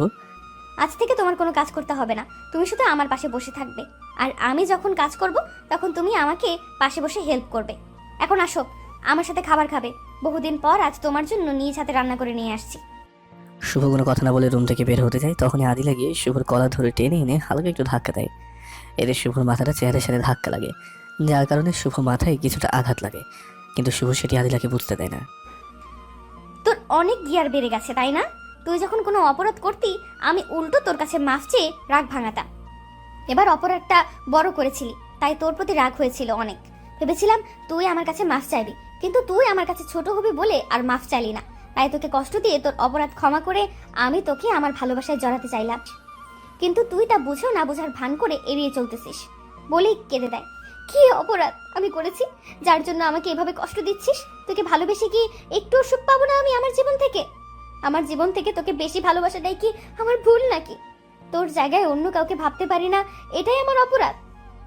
আমি তোর পা ধরছি শুভ, পেছনে যা কিছু হয়েছে তা ভুলে যাও। চলো আবার আমরা নতুন করে নতুন জীবন শুরু করি। আদিলার কথা শুনে শুভ চিৎকার করে বলতে ইচ্ছে করছে, আমাকে ক্ষমা করে দাও, আমি তোমাকে বড্ড ভালোবাসি, আমি আর কখনো তোমাকে কষ্ট দেবো না, কখনো তোমাকে ছেড়ে কোথাও যাবো না। কিন্তু তার বিবেকটা বাধা হয়ে দাঁড়ায়। শুভ তার মনের ভিতরে লুকিয়ে থাকা কথাগুলি আদিলার কাছে প্রকাশ করতে পারে না। সে যে আর কিছুদিনের অতিথি মাত্র, তাই শুভ তার ভিতরে থাকা কষ্ট লুকিয়ে রেখে, আপনি বেশি বাড়াবাড়ি করছেন, আপনি আমাকে ভালো করেই জানেন যে আমি না করি তা আমি কখনোই নিই না, আর আমি আপনাকে তাড়িয়ে দিয়েছি নিজ হাতে, আপনাকে কখনোই আমি গ্রহণ করতে পারবো না। আপনি নতুন কাউকে নিয়ে নতুনভাবে শুরু করুন। শুভর মুখে এমন কথা শুনে আদিলা পুরো পৃথিবীটা যেন অন্ধকার হয়ে যায়। যার জন্য 5টা বছর তার মনে অন্য কাউকে স্থান দেয়নি, সে আজ বলছে অন্য কাউকে নিয়ে নতুনভাবে শুরু করতে। শুভর প্রতি আদিলার এই পরিমাণে রাগ হয় যাতে তাকে এখনই খুন করে ফেলবে, কিন্তু আদিলা স্বাভাবিক হয়ে বলল, তোমার কি সমস্যা আমাকে মেনে নিলে? আচ্ছা, আর তোমাকে বলবো না আমাকে মেনে নিতে, আমি অন্য কাউকে নিয়ে শুরু করব। আজ অন্তত অফিস ছুটি হওয়া পর্যন্ত আমার শুভ হয়ে থাকো, প্লিজ না করো না, এই আবদারটুকু রাখো। আদিলার মুখে অন্যজনের নাম শুনে শুভর অন্তরটা কেঁপে ওঠে, কিন্তু সে নিরুপায় হয়ে চুপ করে থাকে, কোনো কথা বলে না। অতঃপর আদিলা তাকে নিয়ে খাবারের সামনে বসিয়ে নিজ হাতে শুভকে খাওয়ায়, আর শুভ তাকে খাইয়ে দেয়। যারা শুভ একটা চেয়ারে বসে পড়ে আর মাথা ব্যথার কারণে চুপ মেরে আদিলার সামনে বসে থাকে। আদিলা নানান কিছু জিজ্ঞেস করলে শুভ কোনো উত্তর দেয় না। এইভাবে সেদিন অফিসটা ছুটি হয়ে যায়। শুভ চলো, আজ আমার বাসায় থাকবে। ম্যাডাম, অফিস টাইম শেষ, আপনি একটি আবদার করেছিলেন, তাই রাখছি, আপনি যেতে পারেন। আদিলা মন খারাপ করে চলে যায়। এদিকে শুভর মাথা ব্যথা যেন বেড়েই চলেছে। আস্তে আস্তে শুভ আদিলা দেওয়ার রুমে গিয়ে শুয়ে পড়ে। কিছুক্ষণ পরেই তার শরীরে প্রচণ্ড জ্বর আসে, যার কারণে শুভ মুখ দিয়ে আর কথা বলতে পারে না। শুভ কষ্ট করে রাতটা পার করে দেয়। সকালে তানজিলা মোবাইলে ফোন দেয়, কিন্তু কোনো কথা বলতে পারে না। তানজিলা বারবার কথা বলার চেষ্টা করে, কিন্তু ফলাফল শূন্য। তাই পরেশান হয়ে শুভ নাম্বারটা ট্যাগ করে অফিস চলে আসে।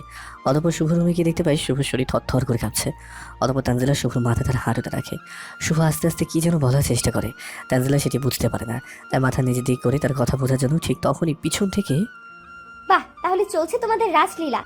আমি আগে অফিসে না আসলে বুঝতেই পারতাম না যে যারা চরিত্রহীন তাদের চরিত্র কখনো ঠিক হয় না। ম্যাডাম আপা, একদম চুপ, একটা কথাও তুমি বলবা না। এই চরিত্রহীনকে আর আমার অফিসে রাখবো না। কি অপরাধ আমি করেছিলাম? তার সমস্ত অপরাধ ক্ষমা করে দিয়ে তাকে আপন করে নিতে চাইছিলাম। ভাবছিলাম এই 5 বছরের চরিত্রটা ভালো হয়েছে, কিন্তু কখনো ভাবিনি এদের মতো ছোট লোকদের চরিত্র কখনো ঠিক হবার নয়। আমি এত জনম ভুল মানুষকে ভালোবেসেছিলাম, তার ছবি বুকে নিয়ে প্রত্যেক রাতে আমি কাঁদতাম। আমি আর এই চরিত্রহীন ছোট লোকের জন্য আর কাঁদবো না। তোকে আজই ডিভোর্স দিয়ে দেবো। যা কুত্তার বাচ্চা, তোমার অফিস থেকে বের হয়ে যা। এই বলে শুভর কলা ধরে টেনে তোলে, জোরে ধাক্কা মারে আদিলা। আদিলা রাগের কারণে শুভর শরীরে অতিরিক্ত তাপমাত্রাও সেটা বুঝতে পারে না। শুভ আদিলা ধাক্কা খেয়ে টেবিলের ওপরে পড়ে যায়। টেবিলে কাজ থাকার কারণে তা ভেঙে শুভর মাথায় ঢুকে যায়, আর তাতে শুভর সাথে সাথে সেন্সলেস হয়ে যায়। এদিকে আদিলা রাগের মাথায় শুভকে নানান ধরনের গালি দিতে থাকে। অতঃপর সামনে পিচ্ছে আন্দানকে দেখতে পেয়ে তাকেও ধাক্কা মেরে ফেলে দিয়ে, এই চরিত্রহীনের কোনো চিহ্ন আমার কাছে রাখবো না, যা তোরা যেখানে মন চাই সেখানে যা, এই বলে রাগে হনহন করতে করতে তার কেবিনে চলে যায়। এদিকে পিচ্ছি আদনান সেখান থেকে উঠে দৌড়ে তার বাবার কাছে গিয়ে শরীর ধরে ধাক্কা দিচ্ছে আর বলছে, বাবা কথা বলো, তুমি রাগ করে থেকো না। আমি ওই ডাইনি মায়ের সাথে আর কখনো কথা বলবো না। বাবা আমার সাথে কথা বলো। এদিকে তানজিলা আদিলার পিছনে পিছনে তার কেবিন পর্যন্ত যায়। আদিলা ঠান্ডা মাথায় বলে, তানজিলা, তুমি জানতে সে বিবাহিত, তাহলে কেন তুমি সেই চরিত্রহীনের খপ্পরে পড়লে? আমি জানি তুমি একটা ভালো মেয়ে। ম্যাডাম আপনি যা দেখছেন বা যা ভাবছেন কোনোটাই সত্যি না।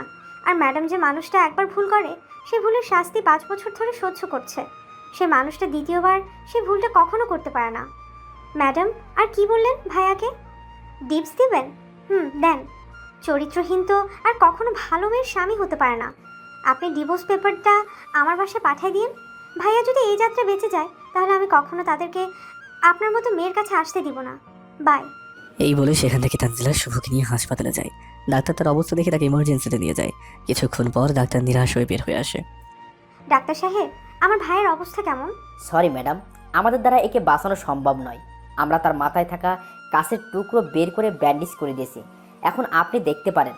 হ্যাঁ, আরেকটা কথা, আপনার ভাইয়ের বাঁচা 5%-এর কম। আর হ্যাঁ, তাকে যদি আজকের মধ্যেই অপারেশন করা যায় তাহলে হয়তো বাঁচাতে পারে, নতুবা না। তানজিলা ভালো হাসপাতালে কোথায় নিয়ে যাবে? ঢাকা শহরে সব থেকে ভালো যেটা সেটাতে নিয়ে এসেছে।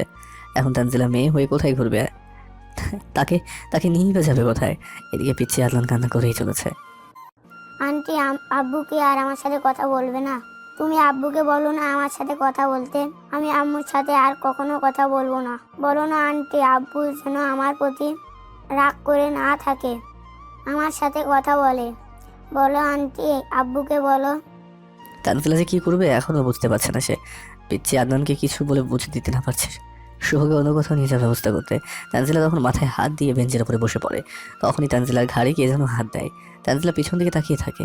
এদিকে আদিলার কানে তানজিলার শেষ কিছু কথা বারবার বাজতে থাকে। ভাইয়া যদি এই যাত্রা বেঁচে যায় তাহলে আমি তাদেরকে কখনো আপনার কাছে আসতে দিব না। আদিলা মনে মনে ভাবতে লাগলো, তানজিলা এমন কথা কেন বললো? এই যাত্রায় বেঁচে যায় মানে?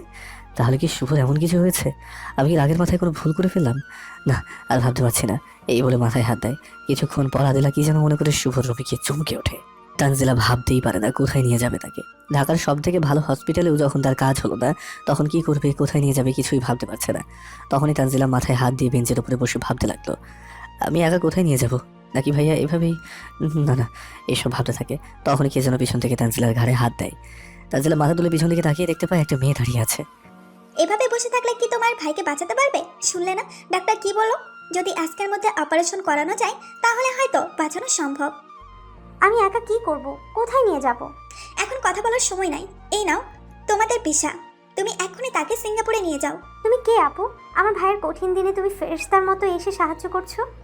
আমি কি সেটা তোমার না জানলেও চলবে, তবে এইটুকু জেনে রাখো তোমার ভাই আমাকে চেনে, আর আমি তোমার ভাইকে। আজ তোমার ভাইয়ের এই অবস্থার জন্য আমি দায়ী। প্লিজ তানজিলা, আর প্রশ্ন করো না, তাড়াতাড়ি নিয়ে যাও। তুমিও আসো আমার সাথে। আমার ওই মুখ নাই যে আমি শুভর সামনে দাঁড়াবো, তুমি একাই যাও। আর হ্যাঁ, যদি তোমার ভাই বেঁচে যায় তাহলে আমার এই চিঠিটা তুমি শুভকে দিও। অতঃপর তানজিলা চিঠি এবং শুভকে নিয়ে সিঙ্গাপুরের উদ্দেশ্যে রওনা হয়। এদিকে আদিলা কি যেন মনে করে শুভ রুমে গিয়ে টেবিলের ওপরে শুভ লেখা ডায়েরি দেখে চমকে ওঠে। কারণ ডায়েরিতে লেখা ছিল, আমার জানে মানে আদিল, আমি কথাগুলি কিভাবে লিখবো তা আমার বলার ভাষা নেই। তবুও কিছু ভাঙা ভাঙা কথা লিখে রাখলাম, যা মুখে কখনো তোমাকে বলতে পারবো না। আজ দীর্ঘ 5 বছর পর আমার জানটার সাথে দেখা হলো। আমার শেষ সময়ে সে আমাকে দেখা মাত্রই চরিত্রহীন উপাধি দিল। আসলেই আমি একটা চরিত্রহীন। তারপর আমাকে অনেক কাজ করতে দিল যা একা মানুষের পক্ষে করা সম্ভব না। সে তার কাজের মাধ্যমে আমার করা অপরাধের শাস্তি দিতে যাচ্ছে। আমি তোমার সমস্ত শাস্তি ভালোবাসা মেনে হিসেবে মেনে নেব। তুমি হয়তো মনে মনে ভাবতে, আমি তোমার কাছে ক্ষমা চাইলে আমার মান সম্মান চলে যাবে, তোমার কাছে ছোট হয়ে যাব। এই ভয়ে তোমার কাছে ক্ষমা চাই না। তাহলে ভুল ভাববে আদিলা। তোমার থেকে আমার কাছে আমার মান সম্মান কিছুই না। আমি বারবার তোমার কাছে ক্ষমা চাওয়ার জন্য যেতাম, কিন্তু আমার বিবেকটা বাধা দিত। আমার বিশ্বাস ছিল আমি যতই অপরাধ করি না কেন, তোমার কাছে একবার ক্ষমা চাইলে তুমি আমাকে মাফ করে দেবে, আমাকে আপন করে নেবে। জানো আদিলা, আবার এখানেই ভয় হতো, যদি তুমি আমাকে আমার আপন করে নাও তাহলে তুমি আবার আমার দ্বারা কষ্ট পাবে। আমি তোমাকে না কষ্ট দিতে চাইনি আবারও। তোমাকে যেদিন আমি তাড়িয়ে দিয়েছিলাম তার পরের দিন থেকে তোমাকে পাগলের মতো খুঁজতাম। তোমাকে তাড়িয়ে দেওয়া হয়তো আল্লাহ সহ্য করতে পারেনি, তাই আল্লাহ আমাকে মারণ ব্যাধি ক্যান্সার নামক রোগ আমার শরীরে দিয়েছে। সেদিন ডাক্তার দেখিয়েছিলাম, ডাক্তার বলেছে আমি নাকি আর কয়েকটা দিন বাঁচবো। তাই আমি তোমার কাছে কখনো মাপ চাইনি। জানো আদিলা, যখন তুমি আমাকে কষ্ট দিতে আমি অনেক আনন্দে ছিলাম, কারণ তুমি এখন আমাকে ঘৃণা করছো। আর এখন যদি আমার মৃত্যু হয় তাহলে তুমি আর কষ্ট পাবে না। কিন্তু কিন্তু হঠাৎ একদিন তোমার কি জানি হলো, তুমি আবার আমাকে কাছে আনার জন্য তুমি আমার কাছে মাপ চাইলে। আমি সেদিন বড্ড কষ্ট পেয়েছিলাম, কারণ তুমি আবার আমার কারণে কষ্ট পাবে। তাই তোমাকে আমি এড়িয়ে চলতাম। আদিলা, আমি যে অপরাধগুলি করেছি তা হয়তো ক্ষমার অযোগ্য, কিন্তু তোমার কাছে শেষ সময় হাত জোর করে ক্ষমা চাচ্ছি। আদিলা, এই চরিত্রহীনটাকে ক্ষমা করে দিও। সারা জীবন তোমাকে আমার জন্য কাঁদতে হয়েছে। তোমার এই কষ্টগুলো মনে রেখো না, তাহলে আল্লাহ আমাকে মাফ করবে না। প্লিজ তুমি আমাকে মন থেকে ক্ষমা করে দিও। জানি না তুমি এই ডায়েরিটা কোনোদিন পড়বে কিনা। যদি আমি মরে যাওয়ার পরে এই ডায়েরিটা তোমার হাতে যায় তাহলে তোমার কাছে একটাই রিকোয়েস্ট, আমার আদনানকে কখনো কষ্ট দিও না, তাকে কখনো বাবার অভাবটা বুঝতে দিও না। তাকে দেখিয়ে রেখো আদিলা, সে আমাকে অনেক ভালোবাসে। যদি তাকে চরিত্রহীনের ছেলে বলে কষ্ট দাও তাহলে হয়তো আমি মরে গিয়েও শান্তি পাবো না। আদিলা, আবারও বলছি আদিলা, এই চরিত্রহীনটাকে ক্ষমা করে দিও। এটি তোমার চরিত্রহীন স্বামী। ডায়েরিটা পড়ে শেষ হতেই তার হাত থেকে ডায়েরিটা পড়ে যায়। কেন তুই একটিবারও আমাকে বললি না তোর ক্যান্সার হয়েছে? কেন? আমি কি এতটাই পর যে আমাকে বলা যেত না? আমি না হয় তোকে সেদিন চরিত্রহীন বলেছি, তার জন্য তুই আমাকে এভাবে শাস্তি দিবি? আমি তোকে না জেনে না বুঝে ভুল বুঝেছি, আমাকে ক্ষমা করে দে। আমি তোকে কখনোই মরতে দেব না। শুভ, তুই মরে গেলে আমি কাকে নিয়ে বাঁচবো? ম্যাডাম, আপনি এখানে আর কান্না করছেন কেন? কি হয়েছে? আমার শুভকে কেউ এখানে এনেছিল। কার কথা বলছেন? মোবাইল থেকে শুভর ফটো দেখায়। করে এনেছিল, কিন্তু আমরা তার চিকিৎসা করতে পারি নাই। আমরা তাকে ফিরিয়ে দিয়েছি। কেন ফিরিয়ে দিয়েছেন আমার শুভকে? ভেঙে পড়বেন না, আমাদের দ্বারা তাকে বাঁচানো অসম্ভব ছিল, তাই আমরা তার চিকিৎসা করতে পারি নাই। আমরা যদি তার চিকিৎসা করতাম, হতে পারতো সে সারা জীবনের জন্য কোমায় চলে যেত, নতুবা তার স্মৃতিশক্তি চলে যেত, কারণ তার ক্যান্সারটা। বলার আগে আদিলা চিৎকার দিয়ে উঠল। না, আমার শুভর কিচ্ছু হতে পারে না। এই বলে আদিলা সেন্সলেস হয়ে যায়। অতঃপর যখন তার জ্ঞান ফিরল, তখন সামনে যাকে দেখলো তার দেখি তো সে চমকে উঠল। যখন আদিলার জ্ঞান ফিরল, তখন তার সামনে তার মা বাবাকে বসা দেখতে পায়। মানে তোর এত অভিমান, একটিবারও এই বুড়ো বুড়ির কথা মনে পড়লো না? তখন আমরা না হয় তোদের সম্পর্কটা মেনে নিইনি, তার জন্য আমাদেরকে এভাবে পর করে চলে আসবি? একটিবারও আমাদের কথা ভাবলি না যে আমাদের কি হবে? তুই ছাড়া আমাদের কে আছে বল মা? মা, আমাকে মাফ করে দাও। তখন আমার কাছে আমার ভালোবাসাকে পেতে পালিয়ে আসা ছাড়া আর কোনো রাস্তা ছিল না। আমাকে তোমরা ক্ষমা করে দাও, আর কখনো তোমাদের ছেড়ে যাব না। আদিলার মা তখন আদিলাকে জড়িয়ে ধরে কপালে একটা চুমু দেয়। আচ্ছা মা, আমি এখানে আছি, তোমরা কিভাবে জানলে? কে জানি ফোন দিয়ে বলল আপনার মেয়ে হাসপাতালে সেন্সলেস হয়ে পড়ে আছে। পরে আমরা তার কথা শুনে তোমার মা আর আমি ছুটে আসি। লোকটা কে ছিল জিজ্ঞেস করো নাই কিছু? কয়েকবার ফোন দিয়েছি, বন্ধ বলছে, আর পরে ফোন দেয়নি। আমার মেয়ে তো পাইছি, তাই আর তার কথা মনে নেই। আদিলা তখন হঠাৎ করে শুভর কথা মনে পড়ে যায়। আরে, এতে সে শুভ শুভ বলে চিৎকার করতে থাকে। আমার শুভ কই? আমি শুভর কাছে যাব। তোর ওটা চিন্তা করতে হবে না, তুই এখন অসুস্থ, সুস্থ হ, তারপর তোকে নিয়ে যাব। আমি একদম সুস্থ, আমাকে নিয়ে চলো। কোথায় আছে আমার শুভ? জানো মা, আমি তাকে না বুঝে অনেক কষ্ট দিয়েছি। সে কি আমাকে মাফ করবে? যদি মাফ না করে মা, তাহলে নিজেকে আমি ক্ষমা করতে পারবো না মা। আমি নিজেকে শেষ করে দিব। এমন কথা বলিস না মা, ধৈর্য ধর মা, সব ঠিক হয়ে যাবে। এখন চল জামাইয়ের কাছে যাই। এখানে প্রশ্ন উঠতে পারে, শুভর কথা আদিলার বাবা মা কেমন করে জানে? তাদেরকে সেই আগন্তুক ব্যক্তিটাই বলেছে। অতঃপর তারা সিঙ্গাপুরের উদ্দেশ্যে রওনা হয়। এদিকে তানজিলা পৌঁছে শুভকে নিয়ে হসপিটালে আসে। সেখানে ডাক্তাররা শুভর অবস্থা দেখে বড় বড় কয়েকজন ডাক্তারের পরামর্শ করে তার চিকিৎসা শুরু করে দেয়। তানজিলা বসে বসে ভাবতে থাকে কি থেকে যে কি হয়ে গেল, কে সেই মেয়েটা। তখনই পিচ্ছে আদিনার কথা শুনে তানজিলার ধ্যানটা ভেঙে যায়। আন্টি, আমার আব্বুর কি হয়েছে? আমার আব্বু কি আর আমার সাথে কথা বলবে না? বলো না আন্টি, আমার আব্বু কি আমার সাথে কথা বলতে, আমার সাথে রাগ না করে থাকতে? আমি আর আম্মুর সাথে কখনো কথা বলবো না। আদনানের কথা শুনে তানজিলা কান্না করে দেয়। কি বলবে তাকে? তো কেন, কি হলো আন্টি, তুমি কান্না করছো কেন? তুমি আল্লাহর কাছে বলো, আল্লাহ যেন তোমার আব্বুকে তাড়াতাড়ি ভালো করে দেয়। তোমার আব্বু ভালো হলেই তোমার সাথে কথা বলবে। এইভাবে তানজিলা পিচ্ছে আদনানের সাথে বসে বসে গল্প করছে। কিছুক্ষণ পরেই হাসপাতালে আদিলা ও তার বাবা মা চলে আসে। আদনান সেটি দেখতে পেয়ে চিৎকার করে বলতে থাকে, আন্টি, তুমি উনাকে তাড়িয়ে দাও, আমার আব্বুকে মেরে ফেলবে। উনাকে চলে যেতে বলো। এমন করে না, উনি তোমার মা হয়। না, উনি আমার মা নয়। আমার মা মারা গেছে। যে আমার বাবাকে মারে, কষ্ট দেয়, আমার থেকে আমার বাবাকে দূরে সরিয়ে দেয়, সে আমার মা কখনো হতে পারে না। তুমি ওনাকে চলে যেতে বলো আন্টি, চলে যেতে বলো। আদিলা তার ছেলের বুক ভরা অভিমানের কথা শুনতে পেয়ে আদনানকে জড়িয়ে ধরে বলে, বাবা, তুই আমাকে ক্ষমা করে দে। আমি অন্যায় করেছি, আমাকে মাফ করে দে। আর কখনোই তোর বাবাকে কষ্ট দিব না, তোকে কখনোই তার থেকে আলাদা করব না। এইবারের মতো আমাকে মাফ করে দে। না, তুমি আমার বাবাকে ডাকবে না, আমি তোমার কিছুই না। তুমি আমাকে ছেড়ে দাও আর এখান থেকে চলে যাও। আদিলা তার ছেলের কথা শুনে শক্ত করে জড়িয়ে ধরে। এতে আদনান কিছুটা ঠান্ডা হয়। আস্তে আস্তে কান্না থামিয়ে আদিলার কোলে আদনান ঘুমিয়ে যায়। ম্যাডাম, দেখতে আসছেন ভাইয়া বেঁচে আছে না মরে গেছে? আপনার কাছে হাত জোর করে বলছি, ভাইয়াকে আদনানের থেকে কেড়ে নিয়েন না। আমার চরিত্রহীন ভাইটাকে কখনো আপনি দেখবেন না। আমি তাকে আপনার দৃষ্টিসীমার বাহিরে পাঠাবো। প্লিজ, তবুও আপনি তাকে কিছু করিয়েন না। আমাকে ক্ষমা করে দাও, আমি বুঝতে পারি নাই, আমি তোমাকে না বুঝে অপবাদ দিছি। প্লিজ তানজিলা, ক্ষমা করে দাও। এই কি করছেন ম্যাডাম? যার কাছে ভুল করছেন তার কাছে ক্ষমা চান। আমি কিছু মনে করিনি। আপনার জায়গায় আমি থাকলে হয়তো এমনই করতাম। তবে ম্যাডাম, রাগের মাথায় এমন কিছু করবেন না যার জন্য চিরজীবনের জন্য আফসোস করতে হয়। পরে তারা আরো কিছুক্ষণ কথা বলে ডাক্তার বের হওয়ার অপেক্ষা করে। বেশ কিছুক্ষণ পর ডাক্তার বের হয়ে আসলে সবাই ডাক্তারকে ঘিরে ধরে আর বলে, রোগীর কেমন অবস্থা এখন? তাদের কথা শুনে ডাক্তার মুখটা কালো করে মাথা নিচু করে ফেলে। Operation success. তবে তবে কি ডাক্তার? দেখেন, ধৈর্য আর হবেন না। রোগী মাথায় যে আঘাত পেয়েছে, হতে পারে এর কারণে সে কোমায় চলে যেতে পারে, স্মৃতিশক্তিও হারাতে পারে। এখন আল্লাহ পাকের ইচ্ছা, আপনারা আল্লাহর কাছে দোয়া করতে থাকেন। আমরা কি এখন রোগীর সাথে সাক্ষাৎ করতে পারবো? না, রোগীর জ্ঞান না ফেরা পর্যন্ত দেখা সাক্ষাৎ করতে পারবেন না। রোগীর জ্ঞান কখন ফিরবে? যদি জ্ঞান ফিরে তো 72 ঘন্টার মধ্যেই ফিরবে, না হলে বলতে পারছে না তার জ্ঞান কখন ফিরবে, তা আল্লাহ পাক ভালোই জানেন। এই বলে ডাক্তার চলে যায়। ডাক্তারের কথা শুনে সকলের মাঝে হতাশার ছাপ দেখা যায়, বিশেষ করে আদিলার ওপর। অতঃপর সকলে মিলে নামাজ পড়ে আল্লাহর কাছে কান্নাকাটি করতে থাকে যেন শুভ সুস্থ হয়ে যায়। দেখতে দেখতে 4 দিন চলে যায়, তবুও শুভর জ্ঞান ফেরে না। এই 4 দিনে পিছিয়ে আদনান তার মায়ের কাছে যায়নি। শতবার ডাকার পরেও আদিলা পারেনি তার ছোট ছেলের অভিমান ভাঙতে। সবসময় তানজিলার কাছেই ছিল, তার সাথেই তার চলাফেরা করতো। সেটা নানা নানির কাছেও যায়নি। অতঃপর তারা সকলেই পুনরায় ডাক্তারের কাছে গিয়ে শুভর জ্ঞান ফিরবে কিনা সেটা জিজ্ঞেস করতেই যাবে, তখন একটি নার্স এসে বলে, আপনাদের মাঝে আদনানকে। রোগী আদনানকে ডাকছে। নার্সের কথা শুনে সকলের মুখে আনন্দের ছাপ দেখা দেয়। তখন তানজিলা আদনানকে নিয়ে শুভর কেবিনে যায়। আদনান দৌড়ে গিয়ে তার বাবাকে জড়িয়ে ধরে বলে, আব্বু, তুমি আমার সাথে এতদিন কেন তুমি কথা বলো নাই? আমি আম্মুর সাথে থাকি বলে আমি আর কখনো আম্মুর সাথে কথা বলবো না। এরপরেও যদি তুমি আমার সাথে কথা না বলো তাহলে আমি অনেক দূরে চলে যাব, তোমাদের কারোর সাথে কথা বলবো না। আদনানের কথা শুনে শুভ এক হাতে আদনানকে জড়িয়ে ধরে আর বলে, না বাবা, এমন কথা তুমি আর বলবে না। আমি তোমার প্রতি রাগ করিনি, আমি অসুস্থ ছিলাম না তাই কথা বলতে পারিনি। আজ থেকে প্রত্যেক দিন বলবো, তোমাকে আদর করবো, তোমাকে নিয়ে ঘুরতেও যাব। আচ্ছা বাবা। তখনই তানজিলা বলে উঠল, ভাইয়া, এখন কেমন লাগছে? ভালো। তোমার? আগে বলেছিলাম না, এখন আমার ভাইটাকে দেখে ভালো লাগতেছে। তোমার মুখ এত শুকনো দেখাচ্ছে কেন? কিছু খাওনি নাকি? যাও কিছু খেয়ে এসো।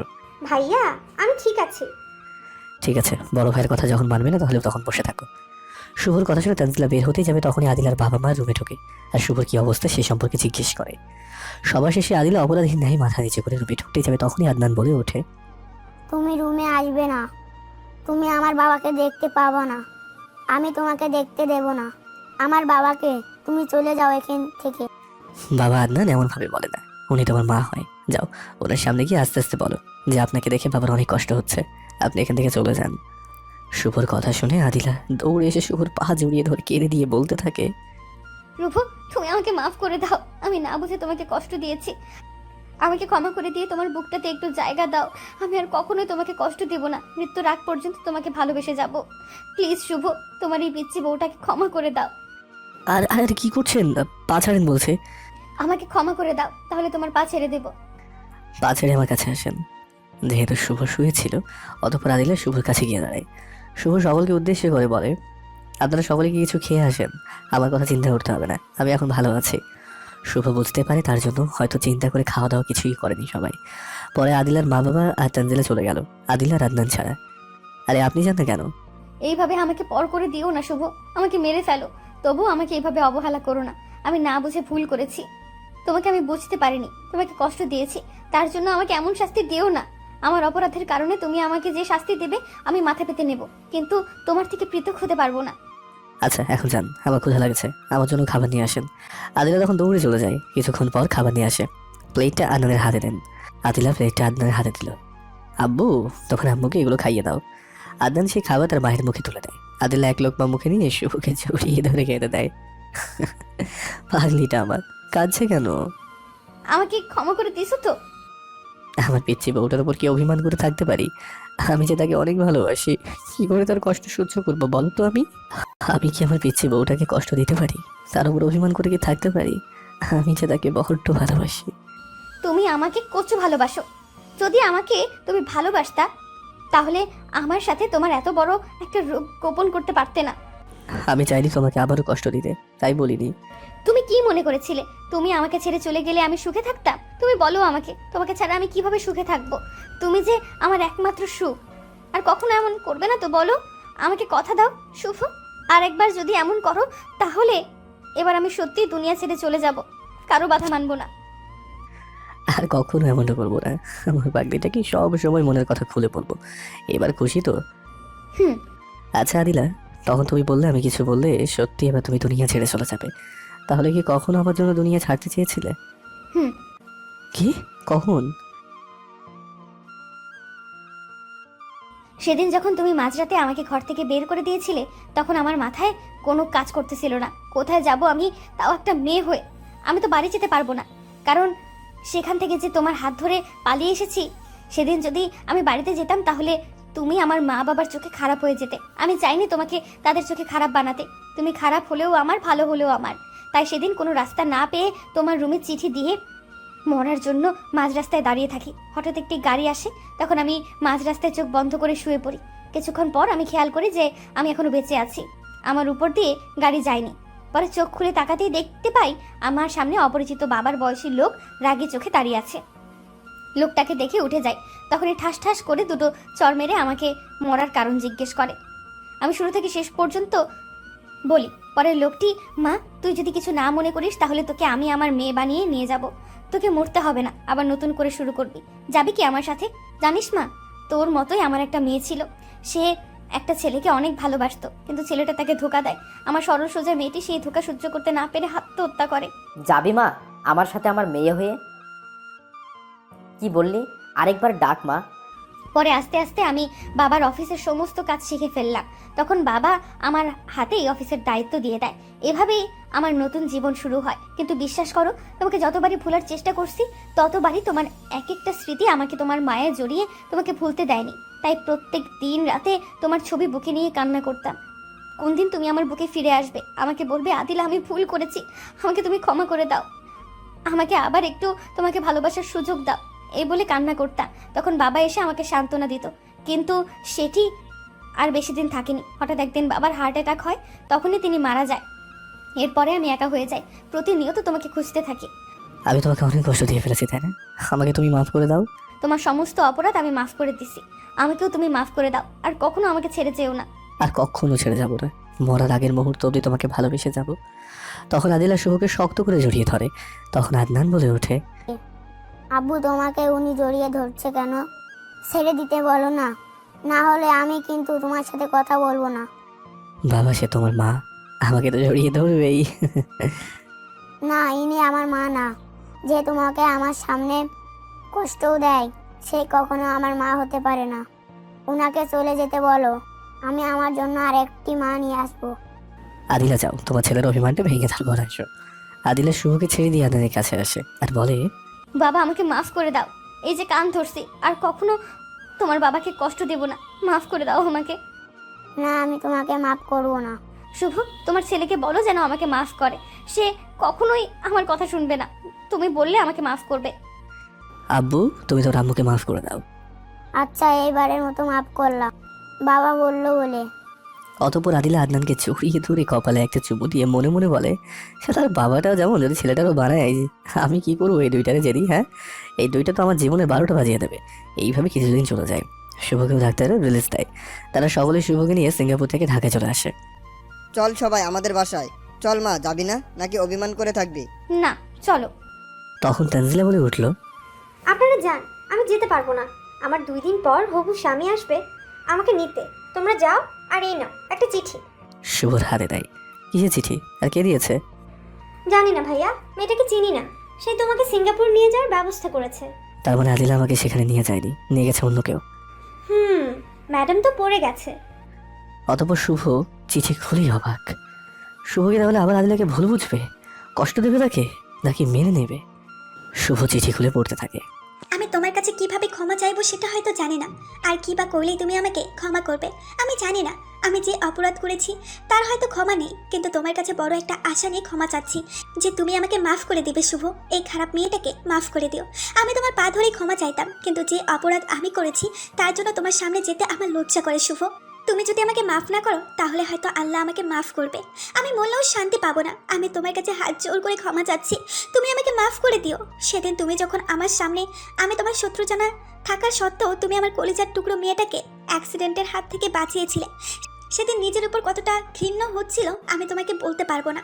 অতপর যখন মেয়েটাকে আমার হাতে দিয়ে কোথায় চলে গেলে আর তোমাকে খুঁজে পাইনি, সেদিনের পর থেকে তোমার কাছে ক্ষমা চাওয়ার জন্য তোমাকে পাগলের মতো খুঁজে বেড়াতাম, কোথাও তোমার সন্ধান পেতাম না। হঠাৎ একদিন তোমাকে হাসপাতালে দেখতে পাই, কিসের জন্য যেন এসেছিলাম। তুমি চলে যাবার পর আমি ডাক্তারের সাথে কথা বলে জানতে পারি তোমার ক্যান্সার, বাঁচার সম্ভাবনা খুবই কম। সেদিনই আমি তোমার জন্য সিঙ্গাপুরের টিকিট কাটি, তোমাকে সেখানে নিয়ে তোমার চিকিৎসা করাবো বলে। অতপর ডাক্তারের থেকে এসে তোমাকে ফ্লো করে তোমার ঠিকানা জেনে যাই। বিশ্বাস করো, আমি তোমার সমস্যার কথা আদিলাকে বলতে চেয়েছিলাম, কিন্তু কিছু সমস্যার কারণে আসতে পারি নাই। সেদিন তোমার কথা আদিলাকে বলতে এসেছিলাম, কিন্তু তখন দেখি তোমাকে হাসপাতালে নিয়ে যাচ্ছে, তাই আর বলা হয়ে ওঠেনি। পরে আমি হাসপাতালে যাই, এরপর কি হয়েছে তা আপনারা জানেন, তাই আর বললাম না। আমি এতটুকু একটা কাজ করেছি শুধু তোমার থেকে ক্ষমা পাওয়ার আশায়। আমাকে মাফ করে দিও শুভ। ইতি, খারাপ মেয়ে তানিয়া। তানিয়ার মেয়েকে শুভ কিভাবে বাঁচিয়েছিল একটু পিছন থেকে ঘুরে আসি। একদিন শুভ একটা হসপিটালে যায় তার এক বন্ধুর জন্য কিছু ওষুধ কিনতে। সেখানে গিয়ে দেখতে পায় তানিয়া ডাক্তারকে কেঁদে কেঁদে বলছে, আপনার যত টাকা লাগে আপনি নেন, তবু আমার মেয়েকে বাঁচান, যেভাবেই হোক রক্ত জোগাড় করেন। আমরা চেষ্টা করতেছি ম্যাডাম, কিন্তু এই মুহূর্তে আমাদের কাছে এই রক্ত নাই। অন্য জায়গায় খোঁজ নিয়েছি, তারাও না করছে। অন্তত 2 ব্যাগ রক্ত শরীর দিতে হবে, পারলে আপনি চেষ্টা করেন, না হলে আমাদের কিছু করার নেই। আমরা চেষ্টা করতেছি, আরও করব, আপনি চেষ্টা করেন যত তাড়াতাড়ি পারেন। এই বলে ডাক্তার চলে আসে। শুভ তখন ডাক্তারের থেকে জেনে নেয় রক্তের কী গ্রুপ। অতঃপর শুভ রক্তের গ্রুপের সাথে মিলে যায়। শুভ তখন 2 ব্যাগ রক্ত তার থেকে দিয়ে আসতে যাবে, তখনই তানিয়া দেখে ফেলে। তানিয়া শুভর কাছে যেতে লাগে, তখনই ডাক্তার তাকে ঢাক দেয়। তানিয়া আর শুভর সাথে সাক্ষাৎ হয় না। কাল চিঠি, এটা আর কি লেখা? চিঠি আদিলার হাতে দেয়। আদিলা পড়ে শুভকে বলে, মাফ করে দাও তাকে। ভুল তো মানুষের জীবনে হয়েই থাকে, আমাদেরও তো ভুল হয়েছে। আমরা দুজনকে মাফ করে দিছি, তাকেও মাফ করে দাও। আচ্ছা তুমি যখন বললে আমি মাফ করে দিলাম। তোমাকে একটা কথা বলবো, রাগ করবে না প্লিজ? পিছনের অতীত আবার টানছো? না শুভ, শুধু আমার ইচ্ছেটা প্রকাশ করলাম। এখন পূরণ করলেও তুমি করতে পারো, না করলেও করতে পারো, সেটা তোমার ইচ্ছা। আচ্ছা, যদি কোনোদিন তার সাথে আমার দেখা হয় তাহলে তোমার সাথে সাক্ষাৎকার করিয়ে দেবো। সেদিন তোমার যা ইচ্ছে তুমি তাকে জিজ্ঞেস করতে পারো। আর তুমি কি জন্য তাকে দেখতে চেয়েছো আমি বুঝতে পেরেছি। শুভ প্লিজ, তুমি আমাকে ভুল বোঝো না, আর কোনো দিন তাকে দেখার চেষ্টা করবে না, তাকে দেখবও না কখনো। আমাকে মাফ করে দাও প্লিজ। আরে পাগলি, মাপ চাওয়ার কি আছে? আমি জানি তুমি আমার উপর রাগ করছো, তুমি ভাবছো আমি তোমাকে সন্দেহ করছি। আমি আমার ভালোবাসার কসম দিয়ে বলছি, আমি তোমাকে সন্দেহ করি নাই। ধুর পাগলি, আমি জানি তুমি কখনো আমাকে সন্দেহ করবে না। গাড়িতে চলো, গাড়ি আমাদের জন্য অপেক্ষা করছে। অতঃপর তারা সকলে গাড়িতে উঠলো, তানজিলা ছাড়া। গাড়িতে আপন গতিতে চলতে থাকে। একসময় গাড়ি তাদের গন্তব্যে এসে দাঁড়ায়। গাড়ি থেকে একে একে নামতে পিছন থেকে কে যেন আদিলার ঘাড়ে হাত দেয়, আর তাদের সে চমকে ওঠে। সে তো পিছন দিকে তাকাতেই অবাক। মায়া, তুই? এই বলে আদিলা মায়াকে জড়িয়ে ধরে। তুই আমার বেস্ট ফ্রেন্ড হয়ে এভাবে ভুলে যাবি কখনোই ভাবতে পারি নাই। তুই আমার জন্যই তোর ভালোবাসার মানুষটাকে আপন করে পেয়েছিস, আর আমাকে ভুলে গেছোস। একটি বারও যদি ফোন করে কথা বলতি তাও হয়তো এই মনটাকে শান্তি দিতে পারতাম যে আমার বেস্ট ফ্রেন্ডটা আমাকে ভুলে যায়নি। কিন্তু তুই এতদিন একটা ফোনও দিস নাই, এতটা স্বার্থপর কিভাবে হলে? সরি দোস্ত, ক্ষমা করে দে, আমার ভুল হয়ে গেছে। তুই ভালো করেই জানিস আমার কাছে কেউ কোনো অপরাধ করলে তাকে শাস্তি না দিয়ে আমি ক্ষমা করি না। কি শাস্তি দিবি দে, তাও ক্ষমা করে দে। শাস্তিটা হলো তোর ছেলেকে আমার মেয়ের জন্য দিয়ে দিতে হবে। কি বলছিস সেগুলো? আমি অপরাধ করছি, শাস্তি আমাকে দিবি তো আমার ছেলেকে কেন? আমার ছেলেরও তো একটা পছন্দ আছে, সে যদি বড় হয়ে তোর মেয়েকে পছন্দ না করে? আমার মেয়েকে পছন্দ করবে না পৃথিবীতে এমন কোনো ছেলে নেই। আর তোর ছেলে যদি বড় হয়ে আমার মেয়েকে পছন্দ না করে তাহলে তো জোর করে কিছু করা যাবে না। আর যদি পছন্দ করে দিবি তো আমার মেয়ের জন্য নাকি গরিব বলে অবহেলা করবি। আবার শুরু করছিস? যদি আদনান রাজি থাকে তাহলে দিব, কিন্তু তার আগে দেখি তার রাজরানীর পিচ্ছি মেয়েকে। মায়া তার মেয়েকে নাম ধরে ডাক দেয়, কিন্তু সে নিখোঁজ, সে আসে না। নীলা মায়া তো পুরো পরেশান হয়ে যায়। তোমরা এখানে তাদের বিয়ে নিয়ে গল্প করতেছো, এদিকে আদনান নীলাকে নিয়ে পালাইছে। কই গেছে তারা? আমাদের বেলকুনিতে দেখ। আদিলা সেদিকে তাকিয়ে দেখতে পায় তারা দুজন একে অন্যকে কেক খাইয়ে দিচ্ছে। দেখছিস, তোর ছেলে এখনই আমার মেয়ের প্রেমে পড়ে গেছে, আর বড় হলে কি করবে আল্লাহই ভালো জানেন। এখন বল, দিবি কিনা তোর ছেলেকে? আদনান যদি রাজি হয় দিব, এখন আমাকে মাফ করে দে। আচ্ছা, মাফ করলাম, কিন্তু শুভর এই অবস্থা কেন? পরে বলবো নি এক সময়, আগে ভেতরে চল। আচ্ছা চল। অতঃপর সকলে তাদের বাড়ির ভিতরে যায়, আর তারপরে ফ্রেশ হয়ে গল্প করতে থাকে। তখনই আদনান বলে ওঠে, আম্মু, নীলা আর আমি আজ থেকে একসাথেই থাকবো। হাসপাতালে তুমি আর বাবা একসাথে ছিলে। আদিলা মুচকি হাসি দিয়ে বলে ওঠে, আচ্ছা এখন খেলতে যাও। তোর ছেলেটাও রাজি হয়ে গেছে, তাহলে তারা প্রাপ্তবয়স্ক বালেক হলেই বিয়ে দিয়ে দেব। আচ্ছা। এভাবে সেদিনটা গল্প করতে করতে কেটে যায়। 3 মাস পর যখন শুভ পরিপূর্ণ সুস্থ হয়ে যায়, তাদের সংসারে আবার সুখ নেমে আসে এবং তারা আবার আদিলার অফিসে চলে আসে। হঠাৎ একদিন আদিল আর শুভ অফিসের কাজ করছে, তখনই আদিলা বলে উঠল, চলো না শুভ, মার্কেট থেকে একটু ঘুরে আসি, কতদিন ধরে মার্কেট করা হয় না। আমার জানটা বলছে আর আমি না করতে পারি, তাও আবার আমার বস, তাহলে চলো। হুম। পরে তারা আদনানকে নিয়ে মার্কেটে যায়। তারা তাদের পছন্দের জিনিসপত্র দেখতে থাকে। তখনই একটা মেয়ে এসে শুভকে বলে, ভাইয়া, তোমাদের দুইজনকে কপিশনে দুইজন বসে আছে, তারা ডাকতেছে। কে? জানি না আপু, তারা বললো তোমাদের সাথে কি জানি কথা আছে। চলো দেখি গিয়ে। চলো। তারপর তারা কফি শপে যায়। সেখানে গিয়ে তারা দুজন দুজনকে দেখে তো পুরো চমকে ওঠে। ইমরান, তুমি আর এই মেয়েকে? ইমরান কথা বলার আগেই তানিয়া বলে উঠল, আদিলা, আমাদেরকে ক্ষমা করে দাও, আমরা অনেক কষ্ট তোমাদের দিয়েছি। শুভ, তুমিও ক্ষমা করে দাও। এই বলে তানিয়া শুভর পা জড়িয়ে ধরে। এই তানিয়া, কি করছো? আরে যা হবার সেটা তো হয়েই গেছে, আমরা তোমার উপর রেখে নেই, ক্ষমা করে দিয়েছি তোমাদেরকে। শুভ, এই কি সেই তানিয়া যার জন্য আমাকে ছেড়ে দিয়েছিলে? আদিলা শুভর কথা শোনার সাথে সাথে তানিয়াকে জড়িয়ে ধরে। তোমাকে অনেক ধন্যবাদ, কারণ পাগল তোমার জন্য আমাকে এখন আগের থেকে বেশি অনেক সময় দেয়, বেশি ভালোবাসে আমাকে। তোমার উপর আমার অনেক রাগ জমেছিল, কিন্তু আমার পাগলটাকে পাওয়ার পরে সেগুলো পানি হয়ে গেছে। এখন আর তোমাদের প্রতি কোনো অভিযোগ নেই, রাগও নেই। তবে একটা কথা, আর কারো জীবন নিয়ে কখনো এমন করো না। আর জীবনেও এমন করব না, আমাদের ক্ষমা করে দাও। আচ্ছা, তোমাদেরকে মন থেকে ক্ষমা করে দিলাম, এবার তো একটু হাসো। এইভাবে তাদের মান অভিমান ভেঙে কিছুক্ষণ গল্প করে চলে আসে। রাতে আদিলা শুভর বুকের ওপরে শুয়ে থাকে আর বলে, আয় শুভ, বলো। আমি একটা জিনিস চাইবো, দিবা? বলো। আমি আদনানের মতো একটা দুষ্টু সন্তান চাই। এই বলে শুভর বুকে মুখ লোকায়। তুমি তো একটাকে সামাল দিতে পারো না, আরেকটা কিভাবে পারবে? আমি পারবো এখন। তাহলে বাকিরা বন্ধ করো, নাহলে আমাদের দুষ্টু মিষ্টি পাঠকগুলো দেখে ফেলবে তো। তারপর বাতিটা বন্ধ করে সন্তানদের কাছে লেগে যাই আমরা। গল্পটি কেমন হয়েছে জানাবেন। আর আপনাদেরকে অনেক অনেক ধন্যবাদ শুরু থেকে এই পর্যন্ত আমাদের সাথেই থাকার জন্য।